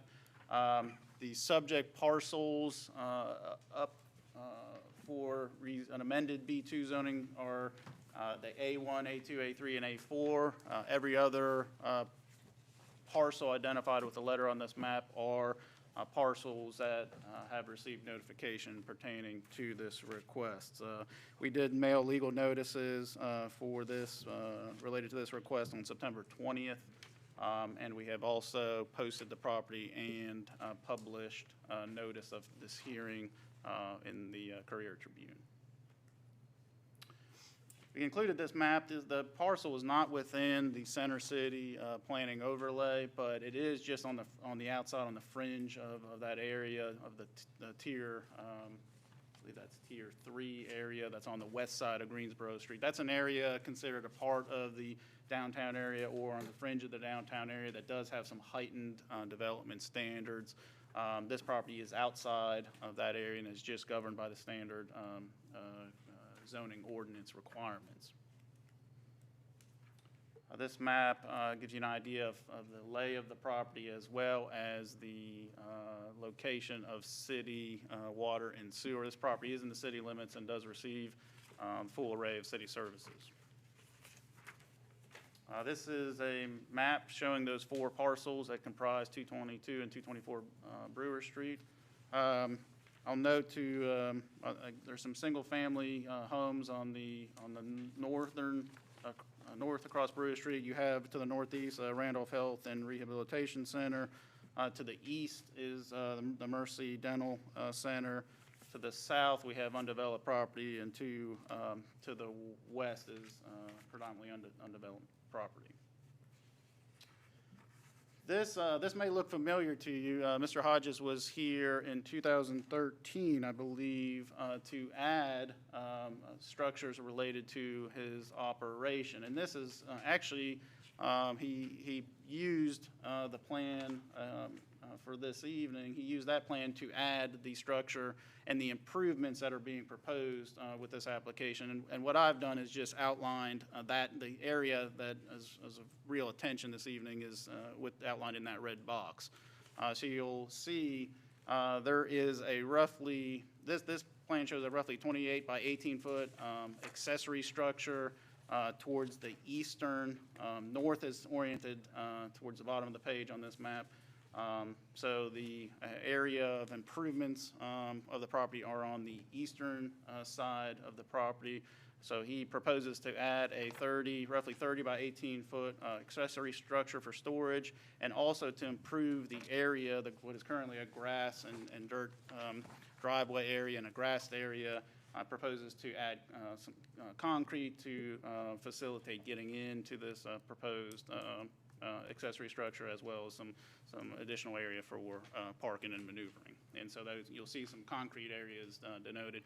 It's important to note that he otherwise will maintain what's required by the city per this plan in terms of landscaping for the property. This is just a simple drawing, again, showing, zooming into the area of improvements, that proposed storage garage that he intends to attach with some sort of breezeway to his existing building with some cover to get to this proposed storage garage. This is just a simple drawing that's, and it's important, this drawing is important because Mr. Hodges is aware that the front facade of the structure will have to be brick veneered or some sort of masonry. The rest of the structure, as allowed by the zoning ordinance, is permitted to be metal, but that front, as he indicates on here, is brick. We have a few photos of the property. This is looking at the property from Brewer Street. This is the structure that came to council in 2013 that he constructed, and you'll see that has a masonry front as required by the code. And in fact, Mr. Hodges made use of some flexibility in the zoning ordinance to add, the ordinance allows you to add some minor additions to what council approved, up to 10% or 1,000 square feet of area. So council approved most of this building. Mr. Hodges was able to add on to it without having to come back to council because it was a minor addition. The reason he has to come back this evening because he has exceeded that permission that staff has. So that is why he has filed this application to add this additional accessory structure. This is a view looking west on Brewer Street. This is up the hill towards Greensboro Street. We're now looking east along Brewer Street. That is Mercy there in the background to the right. Real quick analysis on this. This is, as I said, inside the city limits. The city actually maintains Brewer Street. I'll note we'll probably need to look at a driveway permit from the city for this connection that's being proposed that will serve this accessory structure. So that is just a note there. That is standard for any connection to a city street. As I said, number 4 kind of outlines what was previously approved and how he was able to add on to that without coming back to council, but we're here because he has maxed that allowance out. The proposed structure is not related to directly related to the crematorium use. This is only for storage related to the business. We'll note that this area is characterized, as I showed on the overview map, so a mix of uses. We do have office and institutional. We also have residential uses in the area. You do see a transition of uses as you move from the Fayetteville Street corridor eastward into office and then residential, which is what we generally like to see, a step down of intensity as you move into residential areas. It's important to note that at the time the council approved this request in 2013, the land development plan was still showing this property as a higher density residential land use. When we updated those plans in 2015, because Mr. Hodges had rezoned the property, we did recommend redesignation of that property to an office and institutional, which council did adopt the amendment. So in fact, this application to amend the B2 just for a storage building is actually more, I would argue, is more conforming with the city land development plan than the prior application. So again, designated as an office and institutional, largely to be more consistent with the current use. Staff really believes there's 5 goals and policies that tend to be supportive of the request. We don't think there's any negative objectives that factor into this application.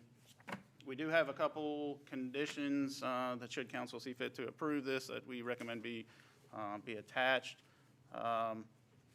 One of which is some information on the height of the proposed accessory structure. We just need to verify that it's not going to exceed the district's height. I don't have any reason to believe it will. Probably the most important one here, and we've met with Mr. Hodges about suggested condition C, is that we do need to maintain a minimum of 5 feet off from the proposed structure to that eastern property boundary. That is a requirement of the zoning district, and there are some building code considerations related to that, and Mr. Hodges is confident that 5 feet, based on our discussion, can be met. There'll still be maintained a type A buffer as required by the ordinance from Mr. Hodges' property to the east. That's largely in place now. Don't think there'll be a whole lot of impacts with this project to that buffer. Lastly, E references the condition requiring a memorandum of land use restriction notifying future owners of this restriction on the property. Should it be approved, we would ask that be included should council approve this request this evening. As I said, when we consider consistency and reasonableness of this application, we believe this application is actually more compatible because of the updates to the land development plan. This is really limited to an accessory structure for a previously approved use. We don't feel that there's any more impact of this accessory structure as it relates to other accessory structures. And in fact, the small area plan does call for neighborhood scale commercial uses in this part of the city. So for those reasons, both staff and the planning board forward this application to you with a recommendation to approve, and those are the two considerations before you. Thank you. Trevor, can you go back to the aerial view?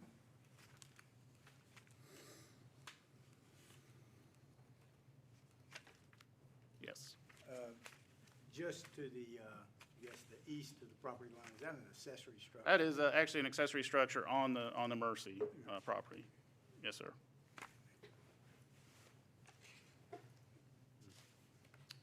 Thank you, Mayor. Thank you. No questions for, no other questions for Mr. Nuttall. Okay, Mr. Hodges, do you want to address the council?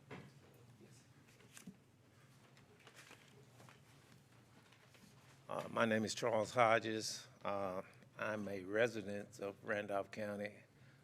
Been practicing funeral director in the Piedmont for over 40 years. As he mentioned earlier, we started in 2013 with the crematorium. We've outgrown it.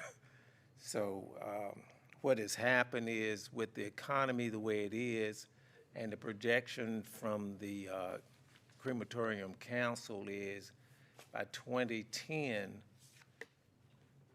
approximately 59% of the disposition of the deceased will be by cremation. And by 2020, they project 75% of that. With that being said, and you know how the economy as well as supply and demand is at this point, we don't want to run ourselves into trouble with having accessibility to the supplies we need for cremation. So we wanted this building so that we can house our supplies that we need for cremation, and we don't have to run into any problem with getting supplies. Some of the things that we have now on the funeral home side, it's taken 6-8 months for caskets to be delivered. The major companies are not permitting funeral homes to buy more than 5 caskets at a time. So we don't want to run into that issue with the crematory section. So we're wanting this building so that we can house the supplies that we need for cremation. Thank you, sir. Any questions? Yes, Mr. Hodges, Mr. Nuttall mentioned these suggested conditions. Are those acceptable to you? Yes, no problem with that, no. Great, great. Anyone else who would like to address the council? Okay. Moving into deliberation, I will ask council for their thoughts on this matter. Mayor, based on the staff's consistency statement, I move that we approve that as being consistent and approve the rezoning request. We have a motion to, oh, would you like to address the council? Yes, my wife does. Oh, I withdraw my motion. Thank you. I didn't accept it. Pause it. Hold that thought. Yeah.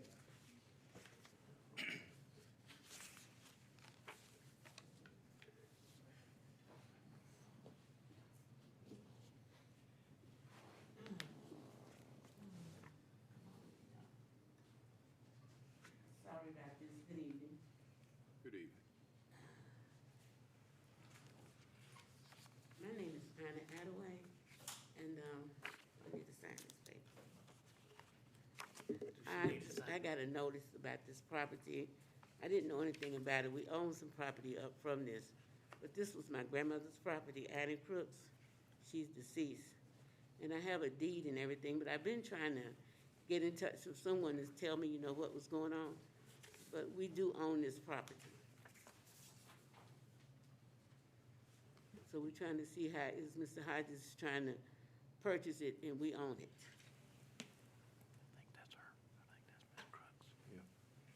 What letter, John? Yeah. Would you like to see the deed? Okay.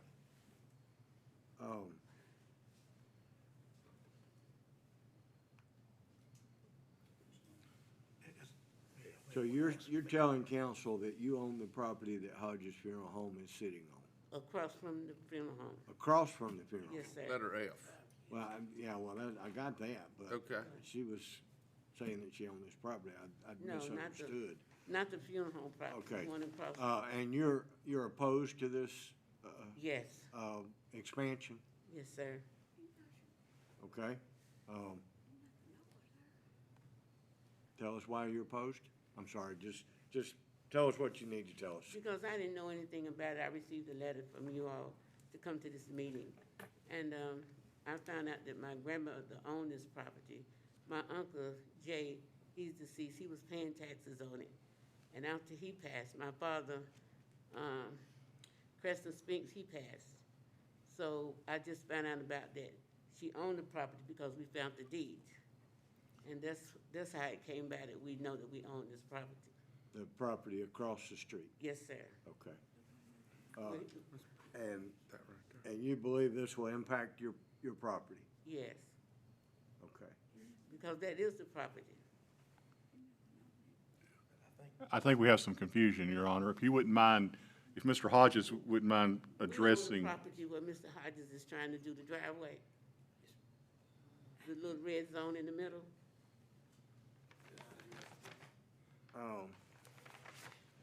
You own, Confused now. I thought it was she well, owned F. that's what I thought she was telling us, and that's why I kept asking. All right, according to this map, you own lot F, Yes, across the street from the funeral home? yes, sir. Okay, and you're telling us that you own the lot that the funeral home is on? Is that what you're No, telling us? we own the lot down from the funeral home.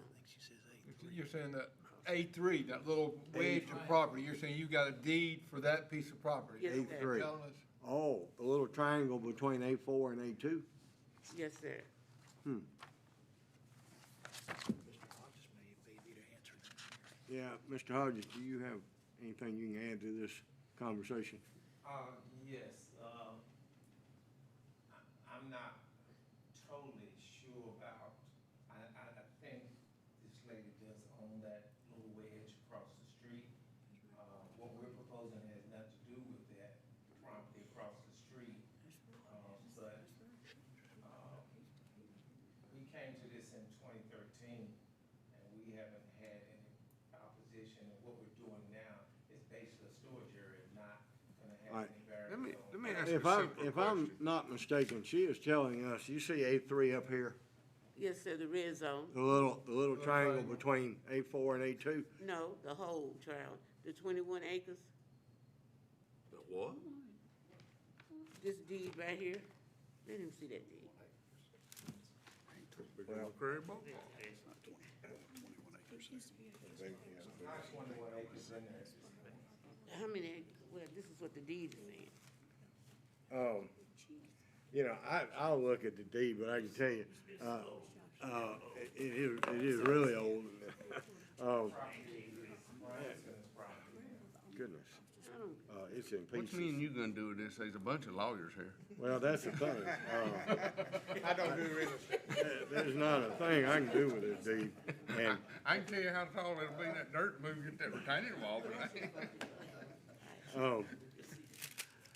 Hand that thing to Jane, record. There used to be a church there across the Mr. Sugg, what would you suggest here? Right now, it sounds like we need to, if you don't mind, Mr. Hodges, if you go up to where the microphone could pick you up better, just have it in the record. Would you mind doing that? Got nothing to do with the zoning per se. It's a bigger matter than any of that could possibly be. Mr. Hodges, if you, with your permission, Please. Your Honor, I'll go ahead. Mr. Hodges, have you had any challenge to the ownership of the property for which you are requesting this zoning district be applied? No, sir, I Prior to haven't. tonight? No. Ma'am, just for clarification, are you challenging the ownership, only talking now about where he's talking about putting the building? Yes, You're challenging that ownership? yes, Have you ever challenged that in the past? no, Has an attorney ever rendered a title opinion stating that you have that ownership? no, sir. I recognize you're talking about a deed, but so there has been no title search to verify your claims. Well, I came here to the courthouse to register the deed, and I found out that I did a title search on that. And I went to the tax department, and I also did a thing on the tax department. And Mr. Hodges, have you been paying taxes on this property? At where 222 and 224 Brewer Street is, yes. I think there might be some confusion, because what I hear is that she's talking about the property across the street. I'm not paying taxes on that property where she's talking about where that wedge is with the red in it. That has nothing to do with the property across on the other side of the street. How long have you paid taxes on the property as the subject of this zoning request? Just talking about this, the zoning request. That property has been in my family probably for the last 25 years. All right, sir. What do you want to add? Speak to the microphone, please. Thank you, sir. As you see, that the thing is from 1950. His from 25 years. That's about 60 something, at least 69 years. That deed, 1950. Well, just because you got an old deed doesn't mean it hasn't been sold since then. There can be a lot of out conveyances that have occurred during that time period, which goes back to which is why I'm asking the question about, has there ever been a title search conducted by an attorney of the property you're talking about? No. Mr. Hodges says, so you have not heard of any challenge prior to tonight to this property that you're asking the rezoning for only? No, nothing, no objection to that in the past since we've owned this property, nothing. If you'll just, you can stay up there. I hate to have you go a lot, but. Tax department. So this area red here is what the tax department has is in the name of Charles Hodges. Yes, sir. The question was, is the table reflective of what the tax department is showing? And that's what I've just been looking at on my phone, and it is all these. Showing all three parcels belong. There's actually four. There's actually four, and I believe this is something we typically look at, and I'm confident we looked at the application stage, and all of these is showing Mr. Hodges as ownership. Now, that's obviously not always conclusive, but that's what the tax records indicate. And I believe the lady wanted to make another comment. And also, ma'am, if it's fine if someone else wants to write your name down, I don't know if you ever got your name written down. So if you wouldn't mind having that done also. The gentleman you can write it for you if you would like. Yeah, I spoke to Mr. Hodges about this property, about 3 years ago, Mr. Hodges. I came to your funeral, remember? When my Uncle Jay was living.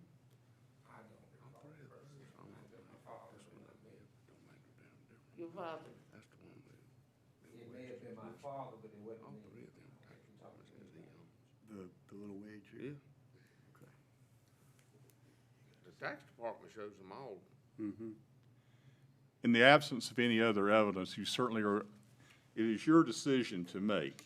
But as legal counsel for the municipal corporation, it is certainly a reasonable position for you to take that the available public records support the assertion made by the applicant that he is the owner of the property that is at issue with this particular rezoning. Ma'am, that in no way infringes your ability to seek legal counsel and make any challenge that you feel is appropriate. But right now, the public record is supportive of the applicant's contention that he owns the property for which he's seeking this zoning, the application of this zoning district. And it'll be up to the council to decide if they are satisfied with that evidence or if they want to ask Mr. Hodges to do more to confirm what he has. And it's not our purview to determine who owns it. No, any decision, that is correct. Any decision you make tonight does not settle any land claims that any person may have. So you're still free to pursue that. It's purely a determination. The zoning ordinance, what the council would be ruling on tonight is the requirements in the zoning ordinance state that the owner of the property has to request the zoning that leads to the imposition of conditions. The evidence in the public record, the council could reasonably conclude, supports finding that Mr. Hodges is in a position to request this zoning district and to consent to the conditions being attached to it and to have this zoning applied. You are free to challenge anything later on in a different venue other than the city council. And if that is their decision. Thank you for pointing this out to us. We'll go ahead with our business. What he's telling you is that it would be wise for you, if you believe that your family still owns this property based on the deed you have, it would be wise to hire an attorney, have him do the title search, and make a challenge based on what he finds out, if that is the case. The tax department, for our purposes tonight, the tax department has the owner as Hodges. So at this point, we'll go ahead and finish our business, but that does, the attorney has just explained, that does not stop you from challenging the ownership. So I would hire an attorney and see what he finds out. I sure will. Thank you so much. Thank you. Okay, council, interesting little interlude. Now, I think you had a motion. Mayor, I would move based on the staff's recommendation and their statement of consistency with our plan to approve the consistency statement and the rezoning request. I have a motion to approve the consistency statement and the rezoning request. Do I have a second? Second. Second, Ms. Snuggs. Any discussion? All in favor say aye. Aye. All opposed? Motion carries. Thank you. That was an interesting little interlude. Mr. Hodges, you're all set and done. Sorry you had to wait all night for that. Well, under that premise, our family's federal liquor license would still be valid. Okay. Mr. Leonard and Ms. Reeves, I believe y'all are up. I didn't miss another one, did I? No, sir. Okay. Who's going first? I'm gonna hit A first, McCrary Ballpark, and I'll just be real brief. RFQs for the architects will be advertised this coming Sunday in the newspaper, along with on the website. And upon review and a recommendation for an architect for the McCrary Ballpark renovation project will be brought to council for approval.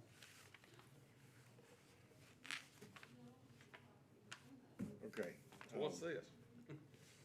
What's that? Well, we anticipate receiving federal funds, perhaps, and even if we're a sub-recipient, we have to have a RFQ to comply with all the federal regulations. That's correct, even if we're a sub-recipient. No, not tonight. I didn't hear about half what he said. I'm sorry. No. I'm lost here. Okay, we don't need any action. Thank you. No, sir. All right. Fields in Phase 1 at Sioux City Sportsplex. You have in your packets proposal from Field Turf for the installation of artificial turf on fields 1 through 4. That's Phase 1 of the Sioux City Sportsplex. This proposal includes fine grading, approximately 6 inches of stone, all the curbing needed to stretch the turf, and the infill, or the turf itself, and then the infill. Field turf is pre-approved under state contract, and the proposal was generated based off state contract numbers. The cost for the completion of the above-mentioned work is $3,296,707.37. And that is 4 fields. That's 4 fields, yes, sir. Mr. Mayor, just for the record, because of the federal funding issue that could come up, it actually is, correct me if I'm wrong, a cooperative purchasing program. Yes, That's national in nature rather than off a state contract. And that program did bid, as I understand it, according to the uniform guidelines for federal funding purposes. Federal Cooperative Purchasing Program. It says it right here. All right. It's nice stuff, too. Now, Ms. Reeves has the budget amendment. Ms. Reeves? Okay, the budget amendment for this item is actually in 2 phases. The first budget amendment for consideration is an ordinance to amend the American Rescue Plan Act. We established this in June of 2021. This ordinance actually updates the amount of money that we anticipate to receive. At the time, we did not have final numbers at the time that we did the ordinance in June. So this ordinance actually reflects the updated number we're told that we should be getting. Initially, we thought we were going to be getting $7.5 million, but we now have learned that it's going to be $8.2 million based on the preliminary numbers, the most recent set of numbers that have been given to us. So this ordinance to amend accounts for that difference and also allocates funding from the American Rescue Plan Act to go into the Zoo City Sportsplex Fund. And the reason for that is to account clearly for the transference of money. We're getting the money for the ARPA funds. It goes into the American Rescue Plan Fund, and now we're allocating out of that fund to Zoo City Sportsplex for the purpose of cleanly accounting for all of the costs that are associated with the development of Zoo City Sportsplex. In the ordinance to amend, staff has put together statistics and information that we feel will support that this is a allowable expense under the American Rescue Plan Act, although we're all operating under an interim rule at this time. The final rule has not come out, but we have been guided that if it qualifies under the interim rule, then you will be grandfathered regardless of whether the final rule changes that. So based on what we've learned, we've tried to outline the reasoning behind the decision that of why we feel it would be appropriate to use or allow an allowable expense to use ARPA funds for this purpose. The second ordinance is the ordinance to amend the Zoo City Sportsplex Fund, which is reflecting the receipt of the funds from the ARPA fund. So they work together. So are there any questions? I know that was kind of a elongated explanation, but I'm trying to be very clear. Crystal. And with your permission, Mr. Mayor, and also to the finance director and engineer, is it a correct interpretation for the purposes of the city clerk that she's listening for a motion to take basically 3 actions? One is to approve, as you have outlined, the ordinance to amend the American Rescue Plan Act 2021 fund. And then, as the second part of that, to amend the Zoo City in a separate ordinance, but within the motion, to amend the Zoo City Sportsplex Fund. And then with those movements taking place within the accounting, for that motion to conclude by authorizing the city to go forward using the cooperative purchasing program, which complies with the federal uniform guidance, to proceed operationally with the project. Is that a fair statement of what the clerk's looking for? That is a fair statement.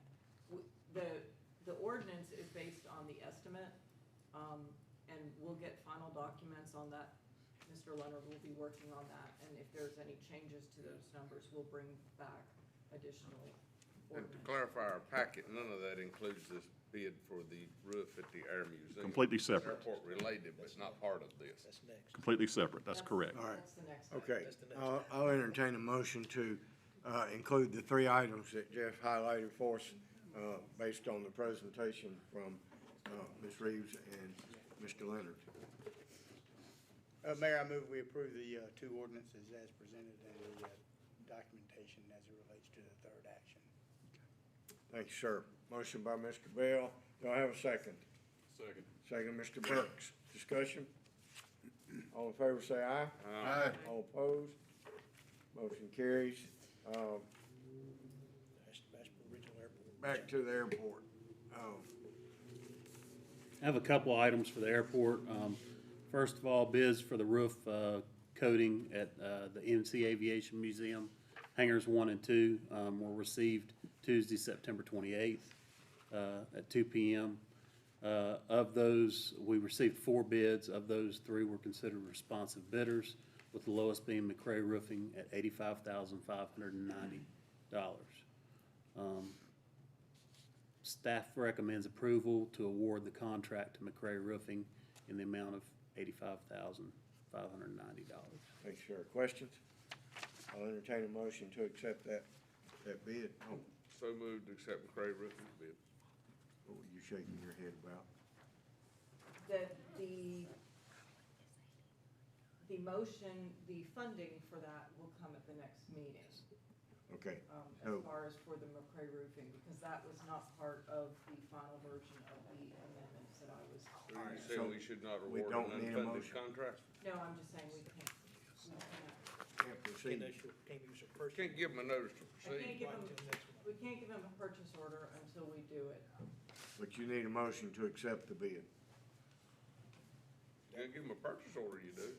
Yes, there has to be a motion to award the contract to the lowest responsible bidder. Then we won't execute that and pursue with that until we get the funding in place so that we can enter into actually. All right, so the question is, do we need a motion? You need a motion Yes. to award the contract to the lowest responsive Okay. bidder. So moved, based on available funding. All right, we have a motion by Mr. Moffett to award the contract based on available funding. With the appropriate amount of solids by volume. All right, do I have a second? Second. Second, Mr. Swears. All in favor, say aye. Aye. All opposed? Motion carries. All right, Mr. Nodal. We won't know whitewash roof now. I've got a couple others. Oh, a couple more. Yes, sir. Airport items? Yes, sir. So at the June 2nd, 2021 council meeting, work authorization number 6 was approved between the city and WK Dixon for the design work, bid and administrative of that 80 by 80 hangar using NPE funds, and the budget amendment that Ms. Reeves has prepared, and I'll let her. The award, federal funding award comes in 2 parts, that there is a general fund contribution, which is about 10%, plus the amount that comes from the grant proceeds. So there are 2 amendments in front of you, an ordinance to amend the general fund, allowing us to appropriate funding to move to the airport fund to meet our 10% match. The ordinance to amend the general fund also accounts for some ancillary items at the airport museum for concrete, to pour a concrete pad, to create a patio between the 2 buildings, to better utilize the space there. So you've got an ordinance to amend the general fund to appropriate $18,000 for concrete work and $8,373 for the 10% match. Then, second ordinance for consideration is the ordinance to amend the airport fund, which appropriates the full funding for the corporate hangar, consisting of grant proceeds plus the general fund 10% match as required for federal funding. And you're recommending approval of those by reference? Of both by reference, yes, sir. I'll entertain a motion to approve those both. It would be, the by reference is appropriate, but since there is a split in exactly how that's being used and what it's for, if you would, the first motion would be to amend the general fund with a standalone motion. All right. Everybody got that? Who wants to make that motion? Mayor, I move we approve the ordinance to amend the general fund, for the fund balance allocation by reference. Thank you, Mr. Bell. Do I have a second? Second. Second, Mr. Moffett. Discussion? All in favor, say aye. Aye. All opposed? Motion carries. Mayor, I move now to, adopt the ordinance by reference to approve, the amendment to the airport improvement fund.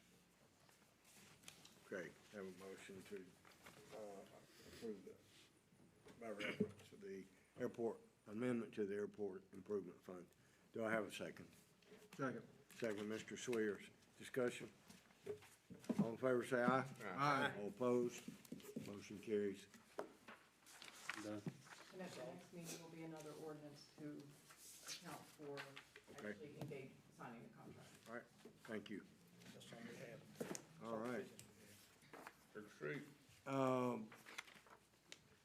The planning department's been working really hard to get citizen input on the land development plan for rewrite, update. And here on the screen, you got, you can go to Survey Monkey and complete the survey. And if you prefer to do it in Spanish, you can go to Survey Monkey Spanish. All right, historic downtown Asheboro. Mr. Miller, how are responses? Very good. We're probably about 250 responses now. Great. In 2 weeks, which runs pretty good. And we've had some, we've also sent some via mail, and we've gotten, I would say about 16 or so that have matched, exceeding what we expected. Great. It's going very well. Historic downtown Asheboro Ghost Walks, Tuesday evenings, the month of October, space is limited. I talked to someone the other day that did one the other night, and they just loved it. Said it's bigger and better than ever. Keep Randolph County Beautiful, downtown Asheboro edition, Saturday, October 16th. That's a trash pickup, starts at Four Saints. They've been doing that for a few years, but 10 to 12 on that Saturday the 16th. It's amazing, it's picked up in 2 hours. Yeah. A lot of cigarette butts. Lots and lots of cigarette butts. North Carolina Aviation Museum fly-in on Saturday, October 16th, from 9 to 4 at the airport. Chamber retreats, 21st through 23rd at Wrightsville Beach. Who of the council are going to that, is going to that? Charlie, Walker, Katie, and me. And trick or treat in the park drive-through event, Saturday, October 30th.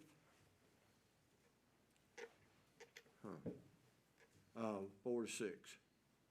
So Mayor, the staff will hand out candy and goodies as the participants drive through due to COVID. I had a citizen call me the other day, and I called somebody that worked for the city, and they said it was Sunday, the 31st, which we, okay, I guess I better call them back. And I don't know, Charlie, do you know when the church's trunk or treat is, this Saturday or Sunday? It's Saturday also. I didn't question that till I read this. Well, and, you know, we traditionally have done trick or treat in the park on Halloween Day, but I don't know that it's ever fallen on Sunday since we started that. One year it was leap year, we dodged it now. Okay. All right. Doesn't matter, whatever we pick. Will merchants be doing that along Sunset? Do you know? I doubt it. We did it this way last year, didn't we? We just drove through and it's primarily city employees. In the park. And what Through the park. what they will do this year, last year we had a little difficulty with people piling on and it get there after 6 and get in line and it didn't stop and it didn't stop and it didn't stop. This year at 6 o'clock or 5 minutes till, police car will get at the end of the established line at that point. with its blue lights going and bring up the rear and to indicate that nobody gets in line behind the police car. So once everybody that's in line at 6 o'clock gets through the line, there is a stopping point. And last year it apparently didn't stop. So if you're gonna come, bring your grandkids or you just gonna come get some candy, be in line before 6 o'clock. I know I will. All right, anything else? Anybody have anything that we don't have on the calendar here? While we're doing the drive, before we do a drive-through, trick or treat, we need to do a drive-through pancake day on October 19th for the Kiwanis Club. Yeah. On my calendar. You'd think he would. Just lunch and dinner. Just lunch and dinner this year. It's still gonna be at the National Guard Armory. Drive-through only. Mayor Smith has made this thing happen for 72 years. It's been a big success. I feel like much of that success is due to Mayor Smith and his efforts. Well. I remember Dow Rich talking about what a good job he was doing with it when he first joined Kiwanis. Dow, Yeah. That was a while back. 50 years perfect attendance. Mayor, on the 21st, Trevor celebrates another trip around the sun, so. Congratulations. Ms. Reeves, I was notified this week, as was the city manager, that the city was awarded another certificate for financial excellence in financial reporting. That's probably about 72 years worth. We're gonna have another wall. Running out of wall. We're running out of space down there, You but, could just make a boo-boo. No, don't. we laugh about it and joke and all, but we are so proud of the job you and John do and everybody on your staff and keeping our finances straight and being recognized year in and year out for your excellence in financial reporting. So there will be a presentation, I guess, coming up. We just got that notification this week, so you'll get another little sticker to put on your trophy or on the wall. I will have to say that I have a very good relationship with my auditor, and he is very good at helping navigate me through all of the hoops and hurdles and the legal changes, and has been a very good partner to me over the years, so I would not be able to do it That's what it's all without about. Steve Hackett. Thank you so much. Did they get seating done, hydro seating done at the park? Got a portion of it. That's on the upper bank. I think Terry's a little upset. The geese are upsetting it pretty bad. Running through there and getting a lot of, Geese season coming up. they've started accumulating right around the pond on field number 1, that little area where it's holding water. The pond? Yeah. It's only about an inch deep. Yeah. But I mean, just the water can't flow. And, they've messed up a big area there that he's already hydro seeded, so. Wow. He's looking into getting some dogs or something Gotta quit raining to get all that done and continue working out there. All right, Jane, Nothing to add. Katie? Oh, yeah, I would like to thank, Mayor Smith, City Manager John, and the city council members for their telephone calls and all the other good stuff that you all done for me during the passing of my son. Well, we're certainly sorry that happened, and you've been on our thoughts, on our hearts for quite a while now over that, and we appreciate your service here. That was my only child. I did have foster children, but that was. You've done a good job with everybody, all your foster kids. So, Mr. Burks? Nothing else. Mr. Moffett? It's my fondest wish and desire that everyone in this room that desires and is eligible will be returns for the November meeting elected. Here, here. You gonna second that motion? I'll second that motion. I hereby proclaim that the sheriff's race is not running. Nothing else from the staff. All right, Mr. Bell? I have to give great kudos to Public Works. We had an issue on Worth Street that affected my neighbors that did not affect me. They arrived promptly, diagnosed it, and worked well into the evening to correct it, much to the happiness of two of my neighbors. Yeah. Then they were called back the next morning for my transgression of leaving my soaker hose on and was wondering where all the water was coming from. So it was my own, they brought out my own stupidity. I'm glad they diagnosed it. Well, we thought we broke the pipe again in there, so Yeah. we were up there, here we go again. What he's talking about was we had a water pressure problem at the top of Worth Street with 3 of the homes up there, where Clark lives. And, we looked at the water tank. We didn't think it was related to the big leak we had over here at the big tank, but we looked at, our guys were all over Greystone looking at valves and the water tank on Shamrock and this and that, and they finally, realized there was a leak. The manhole and Looked in a manhole and saw water flowing up there on Worth. Turns out a 2-inch galvanized line had broken, that served those houses, and it's pretty sad shape. I think we're gonna end up replacing that line eventually, once we can get around to it, I guess, going up the hill to these 3 houses. And, It was a bad idea to start with, but folks didn't know that before. and the big leak at, the water tank, that happened since the last council meeting, right? Yes, it has. If you're not up to speed on that, that was probably the worst leak. And an interesting little aside, and I think as a council, we probably ought to address this. The gas leak that we had 2 years ago occurred on Steve Pay's birthday. The water leak this year occurred on Steve Pay's birthday. We're gonna have to handle that. He's gonna be off next year. Next year on his birthday, he better not be around. The two biggest disasters we've had occurred 2 years apart on the same day. The safety director. The safety director. If you wanna see pictures of that mess up there on the Water Tower Hill there at City Parking Lot on Church, I got pictures, and that 500,000 gallon tank, 500,000 gallons left that tank in 30 minutes. Whoa. Now, the guy at the water plant that was sitting at the console says his gauge went from full to 0 in about a minute, but that was pressure, we had a 16-inch, 12-inch cross valve that failed. Sound like his gauge just went down Academy.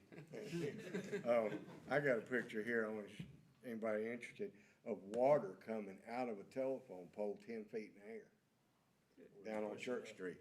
It was conduit coming out of the ground that had a power line going, and water was shooting out of it, looked like a fountain. So really, and the point in all of this is that the guys that came in Monday morning at 7 o'clock for their normal shift stayed up there all day. Most of them stayed up there all day, the water sewer repair guys. Took all day to get the crane in there and get the crane set to lift the Verizon building out of the sinkhole. Had to go get parts and set glass. And sent somebody to Columbia, South Carolina to get the valve. Had to stop in Charlotte, get more parts coming back. And I think I was told that somewhere during the middle of the night, they had to go to Liberty and get another part. That's correct. So, and those guys that came in Monday morning at 7 o'clock for their normal shift of city work left the job Tuesday morning at 7 o'clock and were relieved by another crew that worked about 2.5 hours to get it finished up and the water back on. And I will tell you that our guys are as good as they come. They saw the work needed to be done and they stayed on it till they got it done. They had, I don't remember how many dump truck loads of dirt that they cleaned up on Church. 14. I think it's 14. 14. Yeah. They cleaned up 14 dump truck loads of mud off of Church Street and used, I think, 18 flusher trucks full, or 38,000 gallons of water out of the flusher trucks to wash it. And by 11 or 12 o'clock that day, Church Street was open and you could not tell what had happened there. Now, up the top of the hill, you Down could there, tell. Call the railroad, check the track. Yeah, it washed all the way to the railroad on Academy Street and washed some of the ballast out from under the track. There was a lot of water. And, I was so proud of the guys that stayed out there all night doing this, and they got it done, got the water back on. They got most of the water back on that day. I mean, the precast concrete building that Verizon owns that fell in the hole was 53,000 pounds. The slab it sat on was 21,000 pounds, and had to bring a crane from Greensboro to lift all that. It was a sight to behold.